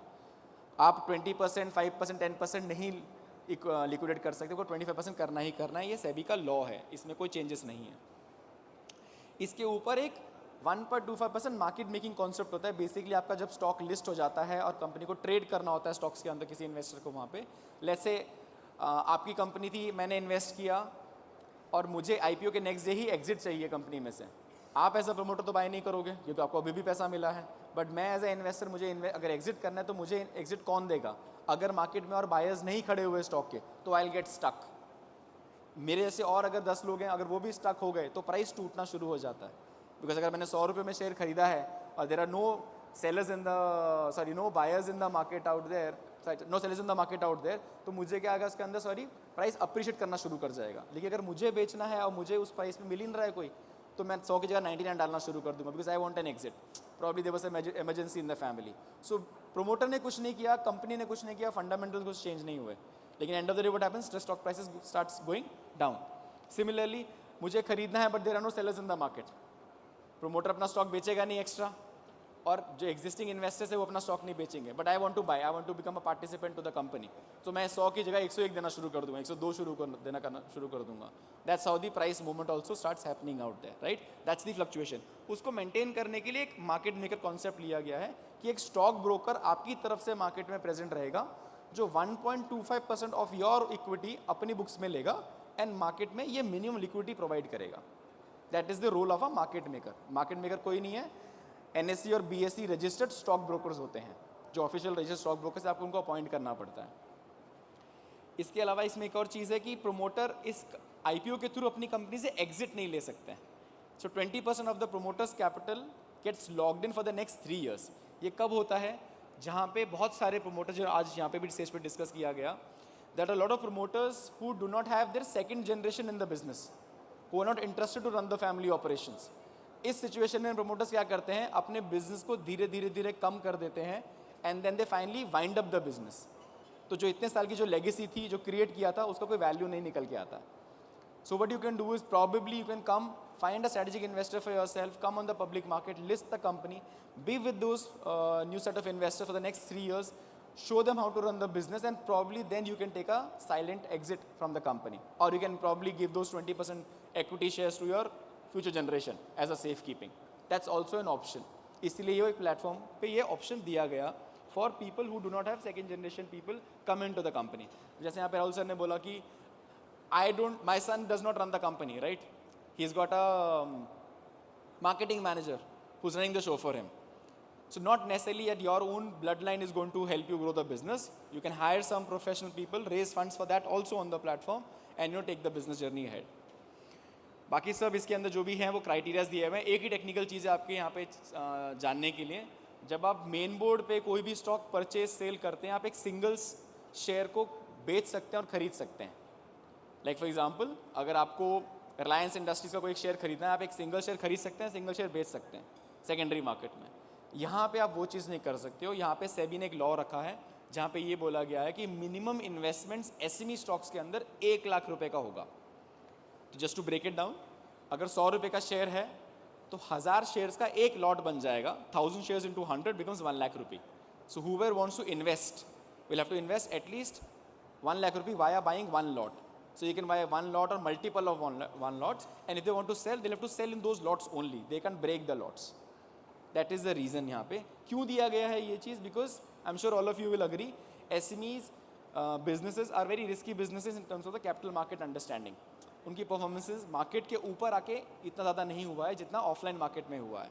So SEBI did not want uninformed people to participate in the company. They only wanted informed public to participate. That is their law which is written. But how do you differentiate कि कोई बंदा informed है कि नहीं है? That's the investor's call. If they are okay to buy a Samsung phone or an iPhone, that's their choice. But they should be informed कि किसका क्या प्राइस वेरिएशन है और कैसे खरीदना है उसको. So that is the ideology. इसके अलावा एक और कॉन्सेप्ट यहाँ पे migration to main board. Generally SME company शायद अपने लाइफ टाइम में बहुत डिफिकल्ट होता है until they see a growth part कि मेन बोर्ड पे लिस्ट कर सके. बट इस प्लेटफॉर्म पे लिस्ट करने के बाद after fulfilling the migration criteria, अभी 3 साल का मिनिमम क्राइटेरिया है प्लस देयर अदर क्राइटेरियाज, अगर आप फुलफिल कर देते हो you can also start getting traded right next to the main board companies. So probably let's say there's an XYZ company, one of the companies from this room who gets listed on the stock market. 3 साल की performance देने के बाद you can actually start getting traded right next to Reliance Industries. Just taking their name again, not quoting anything else, just for reference purposes, right? और वहाँ पे आपका stock क्या हो जाएगा, instead of getting traded in 1 lakh rupee, single shares में trade liquid करना शुरू हो जाता है यहाँ पे. तो लिक्विडिटी वहाँ पे बेटर होती है. ये एक परसीव्ड नोशन है स्टॉक मार्केट का. जैसे मैंने को नीचे बोला था ऑलरेडी कन्वर्जन वाला पॉइंट, आप एक प्राइवेट लिमिटेड कंपनी या पब्लिक लिमिटेड कंपनी अगर के फॉर्मेशन में हो तो ही आपका आगे IPO आ सकता है. अगर आप एक प्रोप्राइटरशिप या पार्टनरशिप में हो आपको पहले वो कन्वर्ट करना पड़ेगा और मिनिमम 1 ईयर का ऑडिटेड बैलेंस शीट लेना पड़ेगा. ये मेन बोर्ड के क्राइटेरियाज हैं. I guess I will skip this. ये एक कंपैरिजन चार्ट बनाया था मैंने SME और मेन बोर्ड कंपनीज के बारे में कि कहाँ पे क्या क्या चीज़ों का benefit. If you want you can take a picture of this as well just for a reference. क्यों बोलते हैं कि ये हाई वोलेटिलिटी है यहाँ पे स्टॉक प्राइजेस की SME में और ब्रांड विजिबिलिटी भी लिमिटेड रहती है बिकॉज एक छोटा प्लेटफॉर्म है, राइट. बट इसके अलावा मेन बोर्ड पे बहुत ज़्यादा ट्रैक्शन आता है बट वहाँ पे प्राइस फ्लक्चुएट बहुत ईजीली नहीं करता है. SME में बहुत ईजीली कर सकता है. Why? Because number of investors will be low, right. SME platform के ऊपर सिर्फ 50 people can come together as investors in a company and can help companies list on the stock market. मतलब 50 investor अगर आएंगे लाख रुपए लगाएंगे तो भी IPO आ सकता है as far as the eligibility criteria is concerned. But just because you are eligible does not mean you are sellable because platform को already 15 साल हो चुके हैं. So there is a lot of things that have happened on the platform. ये सब चीज़ें सिर्फ eligibility के बारे में बात कर रहे हैं हम लोग अभी. ये कुछ stats हैं. अगर आप देखोगे कैलेंडर ईयर 2023 के अंदर 58 कंपनीज मेन बोर्ड पे लिस्ट हुई थी. SME प्लेटफॉर्म पे NSE पे 120 लिस्ट हुई थी एंड BSE पे 62 कंपनीज लिस्ट हुई थी. When I ask this question कितने लोगों को पता है SME के बारे में प्लेटफॉर्म पे लिस्ट हो रहा है कि नहीं हो रहा है, हैंड रेज बहुत कम हुए थे. So this is for information कि 2012 में the platform got started and till date I can say रफली about 1500 companies have gotten listed on the SME platform of both the exchanges together. SME पे dual listing नहीं होती है. Like how you see जो लोग stock market में trade करते होंगे कि एक मेन बोर्ड कंपनी का स्टॉक NSE और BSE दोनों पे अवेलेबल है ट्रेड करने के लिए. You can choose to buy from any of the exchanges. SME में अगर आप NSE पे लिस्ट कर रहे हो तो आप NSE पे ही ट्रेड करोगे, BSE पे लिस्ट करो तो BSE पे ही ट्रेड करोगे. NSE के प्लेटफॉर्म का नाम है NSE Emerge. BSE के प्लेटफॉर्म का नाम है BSE SME. This is the name of the platform जो प्रीवियस स्लाइड्स में दिया हुआ था. NSE की लिस्टेड कंपनीज ने अराउंड 3500 करोड़ रुपए रेज किए थे 2023 के अंदर एंड BSE पे लिस्टेड के अराउंड 1400 करोड़ रुपए रेज किया था. Similarly if you check calendar year 2024 NSE में 120 जगह 174 new companies got listed and they collectively raised around 7250 odd crore rupees, whereas on BSE from 67 companies got listed and around 2,000 funds were crore worth of funds were raised on the market. Calendar year 25. When I say calendar year, it's January to December. Main board पे 103 companies got listed. They collectively raised about 1,75,000 crore rupees on the market. 117 companies got listed on the NSE Emerge platform with 1,500 crore worth of funds raised. And similarly on BSE, 151 companies got listed. And 6,300 crore of funds were raised. If you see the trend out here, last 3 calendar years के अंदर थोड़ा सा upward trend था. 25 के अंदर there is a bit of dip in the number of companies getting listed. थोड़ा सा consolidation हुआ है. If you see stock markets are fundamentally driven, but they are also not averse to the geopolitical tensions. They also do get factored out here. So अगर आप देखेंगे last 6-8 महीने से markets have been a little turbulent, they have been a little tricky, right? And उसका rational जो आपको दिखने को मिला वो उनके performance पे देखने को मिला है यहाँ पे. So number of IPOs have started coming down. Now what is the benefit of listing? Basic question, list करना ही क्यों है? अगर जो business आप कर रहे हैं as it is चल रहा है, अच्छा चल रहा है, तो क्या ज़रूरत है list करने के लिए? That question has to be answered by the promoter. You have to find your why. Means of raising funds are available in the market, but if you have not found out your why do you want to list on the stock market, then probably this is not the right time to list. If that why is clear, it's very important. For example, आपको अपना branding करना है. I'll give you a very small example. Somebody is based out of Mumbai, एक B2C product है जो consumer purchase करता है, लेकिन अगर उसकी visibility नहीं है तो आप क्या करोगे? Branding activity करोगे. As Rahul ji mentioned, उन्होंने कभी branding activity नहीं की है, खुद ही किया है जो भी किया है. Fantastic thing, it has worked for him. But a lot of companies, what they do is probably they'll go to social media, they'll go to print media. एक पेपर में ad देने का पैसा, I'm sure आप लोगों को पता है कितना लगता है. Let's not even talk about the front page ads and all. Front page पे ad देने के लिए शायद 25 से 50 लाख रुपए का एक basic quote आता है, एक दिन का circulation for that city only. So imagine sometimes a lot of companies don't even make that kind of profit in the books, and आपको marketing activity takes away the entire funds from the company. But अगर आपकी company अगर stock market पे list हो जाती है, it gets accessed by more than 25 lakh unique terminals, जहाँ पे सब स्टॉक ट्रेडर्स ट्रेड करते हैं. एक छोटी सी news in the market. Yesterday, if I'm not wrong, yesterday, US announced tariffs on solar companies. The prices of all the solar companies went down. A lot of big companies in the solar industry even came down to 15% also yesterday. One small geopolitical thing and the prices came down. But visibility here, there are a lot of buyers standing out there because there are a lot of traders who are getting that news और उसका impact आ जाता है books के अंदर. So वो एक visibility आपको वहाँ पे मिल जाती है. फिर आता है आपका exit mode. Existing companies के अंदर कई सारे लोगों ने अपने family and friends को या फिर during the course of business किसी investor को हिस्सा दिया होगा equity के अंदर. On the equity market, you can actually give them a exit in the company. आप जब IPO करते हैं उस IPO में एक छोटा पोर्शन को OFS का भी रख सकते हैं. So what they will get it, they'll get the fair value of the equity share in the market, right? Then there are a lot of other factors. आप branding कर सकते हैं कंपनी के अंदर. I'm sure all of you know listing के benefits बहुत ज़्यादा हैं, जहाँ पे आपकी कंपनी easily visible है, easily credible है. I'm sure you will agree to this fact when you go to bank and आप जब बैंक के पास लोन लेने जाते हैं, आपको जो इंटरेस्ट मिलता है, rate of interest, that will probably be higher than the listed entities. कभी नोटिस किया आप लोगों ने ये चीज़? आप नोटिस कीजिए आपके सेक्टर में जो कंपनीज लिस्टेड हैं उनका रेट ऑफ इंटरेस्ट क्या चल रहा है. इट्स पब्लिक इन्फॉर्मेशन, बहुत जगह मिल जाता है आपको, उनके एनुअल बैलेंस शीट से मिल जाएगा, आपको एनुअल स्टेटस से मिल जाएगा. They're rate of interest probably will be much lesser than what you guys are paying right now, hypothetically, right? Don't quote me anywhere for this. So let's say अगर आप उनको रेट ऑफ इंटरेस्ट बेटर क्यों मिलता है? Because corporate governance के norms के हिसाब से they're already a governed entity. SEBI as a regulator is monitoring them. Exchange as a quasi regulator is monitoring them. उनकी बैलेंस शीट्स पब्लिक डोमेन के अंदर हैं, बैंक उनको मॉनिटर करता है, तो उनके इंटरनल चेक्स के अंदर भी राइट उनको बेनिफिट मिल जाता है. आपका अगर एक भी व्हाट डू कॉल अगर लोन चल रहा है उसमें अगर आपको एक 50 बिप्स का भी बेनिफिट मिलता है, it's a huge add on to the profit and loss of the company at the end of the year, right? Listing के बाद कुछ companies after getting listed they went to the bank and told them that now we are listed entity, can you revamp our loans? They checked their history. Few of the companies got 25 bips benefit, some of them got 50 bips benefit. 1% वाला मुझे नहीं पता लगा, शायद उनको वही मिला होगा. But the idea is कि कुछ नहीं किया एक्स्ट्रा, फंडामेंटल्स वही थे, बुक्स वही थी, बैलेंस शीट्स वही थे. But now because they are a listed entity, they are a little bit more trustworthy entity. So banks were comfortable giving you a better rate of interest. Second, very unique thing, I don't know whether you guys know it or not. I have very limited time with me.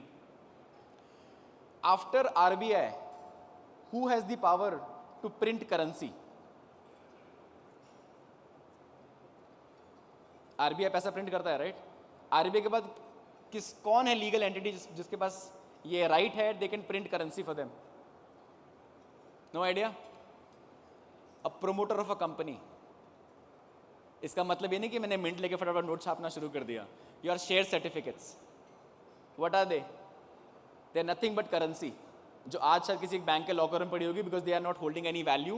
Banks भी शायद उसको accept नहीं करती होगी as an investment. But a listed company के shares can be kept as collateral with the banks and you can actually then take more funding from them. So only the promoter of a company who owns shares actually has the power of that and nobody else. So hence there are a lot of promoters, aaj ki tarikh maybe we are living in a digital world, there are a lot of promoters who have not even printed their share certificates. It's alarming, but that's the reality. Agar nahi kiya hai, please print your share certificates and at least get your shares dematerialized. किसी एक RT के पास जाके अपने shares को dematerialise जरूर करा लीजिएगा, future में काम ही आएगा आपको. Alright, this is a small listing process. Probably the chart is self explanatory कि अगर किसी को लिस्ट करना है तो क्या क्या उसके एक रूल्स एंड रेगुलेशंस होते हैं. Rest the presentation is with the team out here. I can request them to mail it across to all their members. These are just basically all the formalities that needs to be done for getting a company stock listed. ये मैंने कुछ trend बनाए थे market valuations को लेके last 3 साल के, so that at least we know where we are standing today as a country. This is about me as a business head of a company called Smart Horizon Capital Advisors Private Limited. In the last calendar year, we've listed 19 companies on the stock market. As on date, we have listed 21 companies. In fact, as we are speaking today, आज हमारा एक और IPO close हो रहा है. Probably this is the final day of this. The IPO got fully subscribed. It is a 400 crore worth of fundraise of Reva Diamond Jewelry Limited, a PN Gadgil Group company. If you guys would have heard about it, they are into gems and jewelry. They are into diamonds. They are listing their company today. They are closing their IPO today, and the company's listing is going to happen on 4th of March. So that's been our performance so far. I'm very happy to take any other questions offline if you want to understand more. I'm available over here. These are my coordinates also over here. The only request is I have given my mobile numbers out there. I'm available on WhatsApp, but do not, sincere request, do not call me or message me for stock tips. I will not have it. I am myself not allowed to invest in stocks. So वो एक information मेरे पास नहीं रहेगी, but आपकी company को अगर IPO में जाना है उसकी इन्फॉर्मेशन मैं आपको ज़रूर दे सकता हूँ. Thank you so much, and thank you to IEEMA team as well for having me over here. You've been a lovely audience. Thank you so much.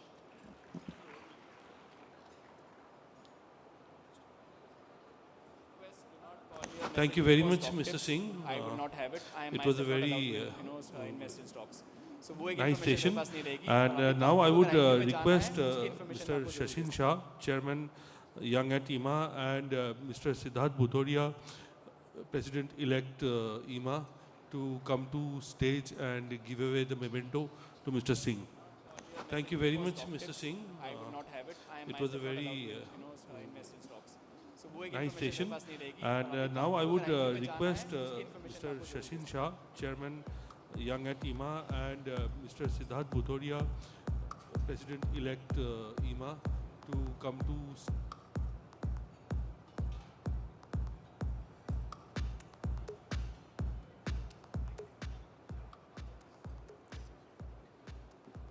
Thank you very much, sir. And now I would hand over the stage to Mr. Suresh Bhardwaj to conduct the Best Stall Award. Thank you so much.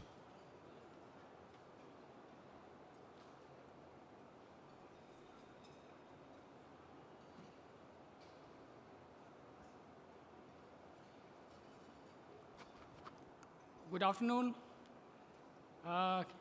Before I start the awards, may I request our Presidium, Ganotra Saab and Baturia Saab, Hartek Singh Saab and DG Ma'am to come onto the stage. I'll also like to invite Organizing Committee Chairman Mr. Sanjay Kulkarni, Mr. Rakesh Tilavne, Mr. Abhishek and Mr. Mukesh Gupta to give away the awards. Well, yes, on the stage, sir. Actually,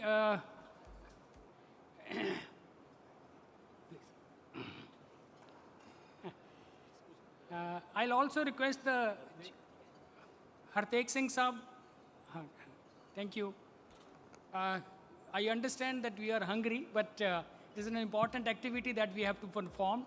And well, gentlemen, we had 146 stalls who participated in this competition. We had 5 categories in Bidlak and 4 categories in Complex.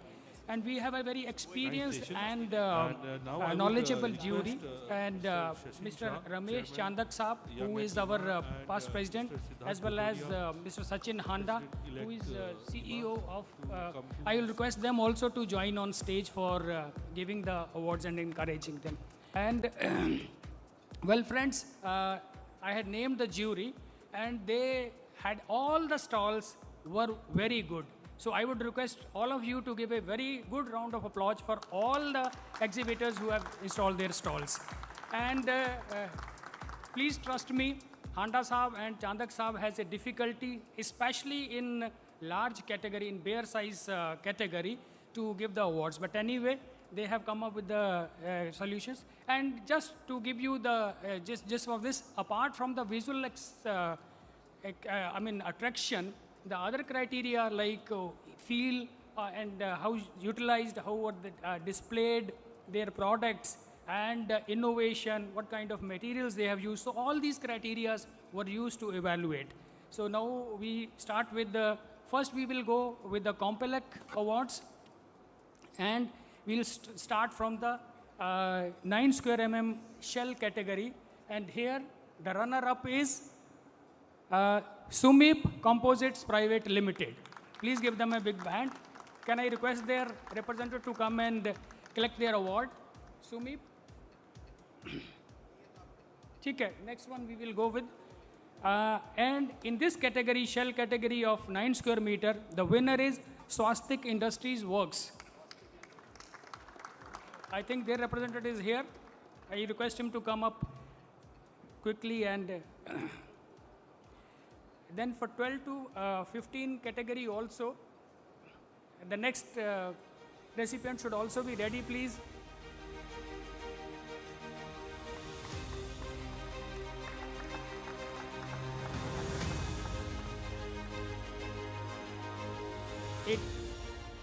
In 12 to 15 category shell, runner-up is Shiv Shakti Press Tech Private Limited.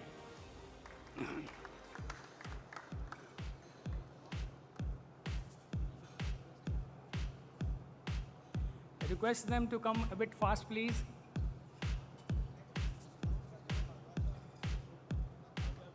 Yes.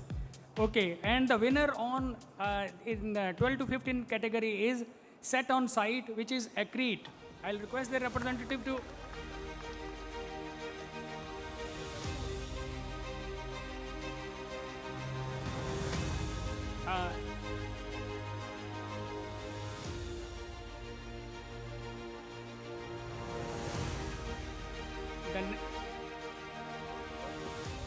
The next award is in shell category 18 to 21, and the runner-up is TAS Power Tech Limited.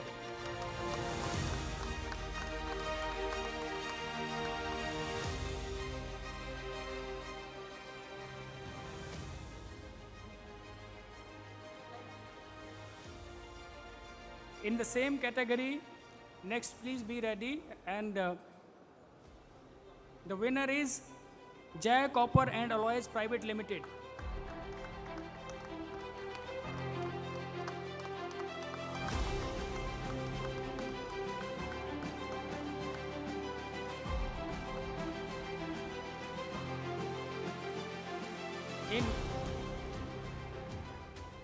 In Compelec,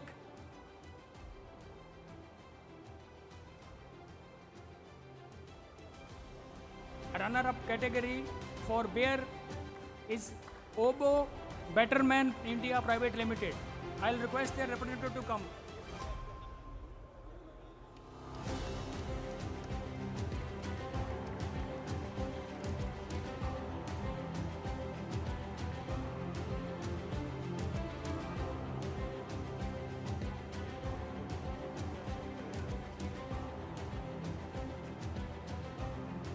The next category in the winner is Obo Betterman India Private Limited.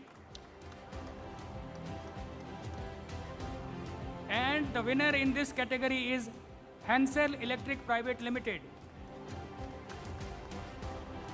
I'll request their representative to come up fast, please.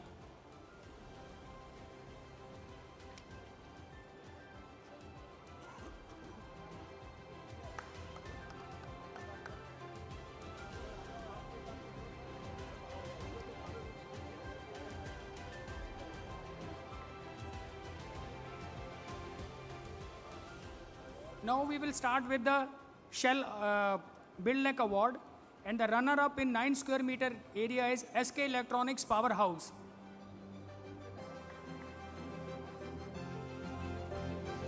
SK Electronics Powerhouse, please come fast. And the next winner in this category is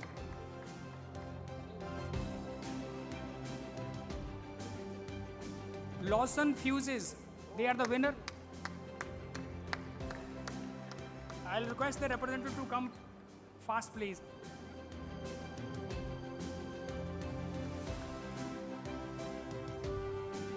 In next category, Shell, 12 to 15.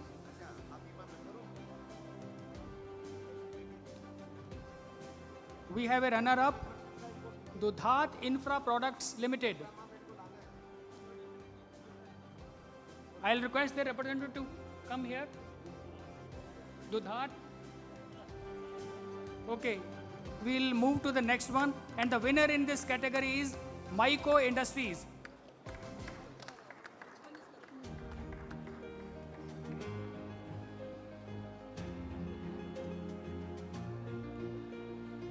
Next we'll move after this, please be ready.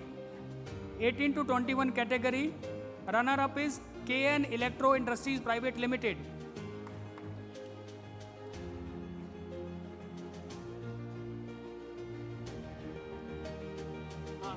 I think their representative is there?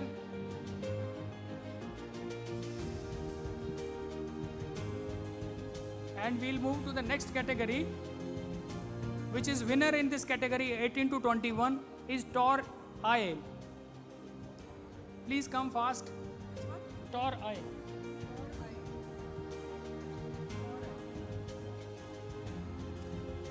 After that we'll move to bear category up to 36 mm. I think Dynalog people can be ready. May I have the Dynalog people? Please come fast. Dynalog, yes. Yes. And the winner in that one in bear category up to 36 is Ashida Electronics.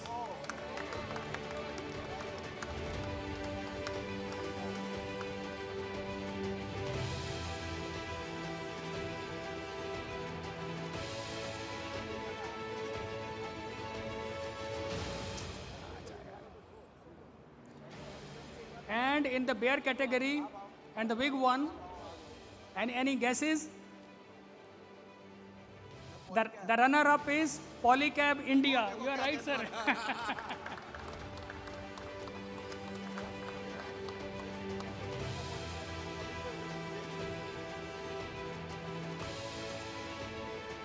And after that, the last award, but not the least one, the top one, the winner in the bear category is Havells India Limited.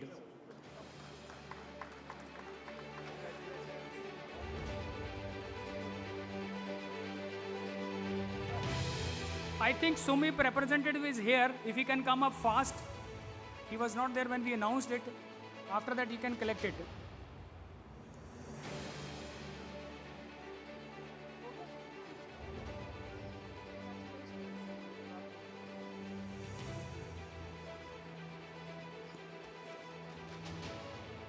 Congratulations to all the winners.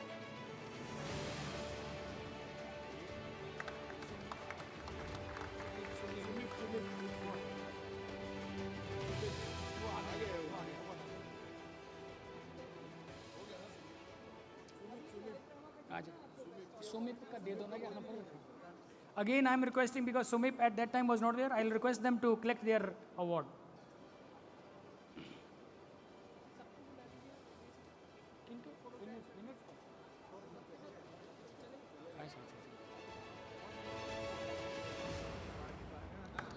If all the winners can stay for a group photograph, they can come up fast. Acha. Okay, ठीक है. Okay, thank you. Thank you all. I'll hand it over to Mr. Tushar.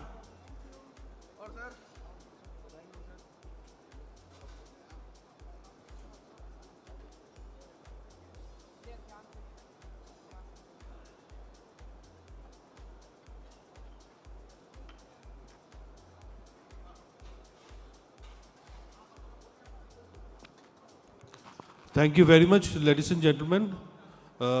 We would now break for lunch. Thank you once again for attending this program and making it successful.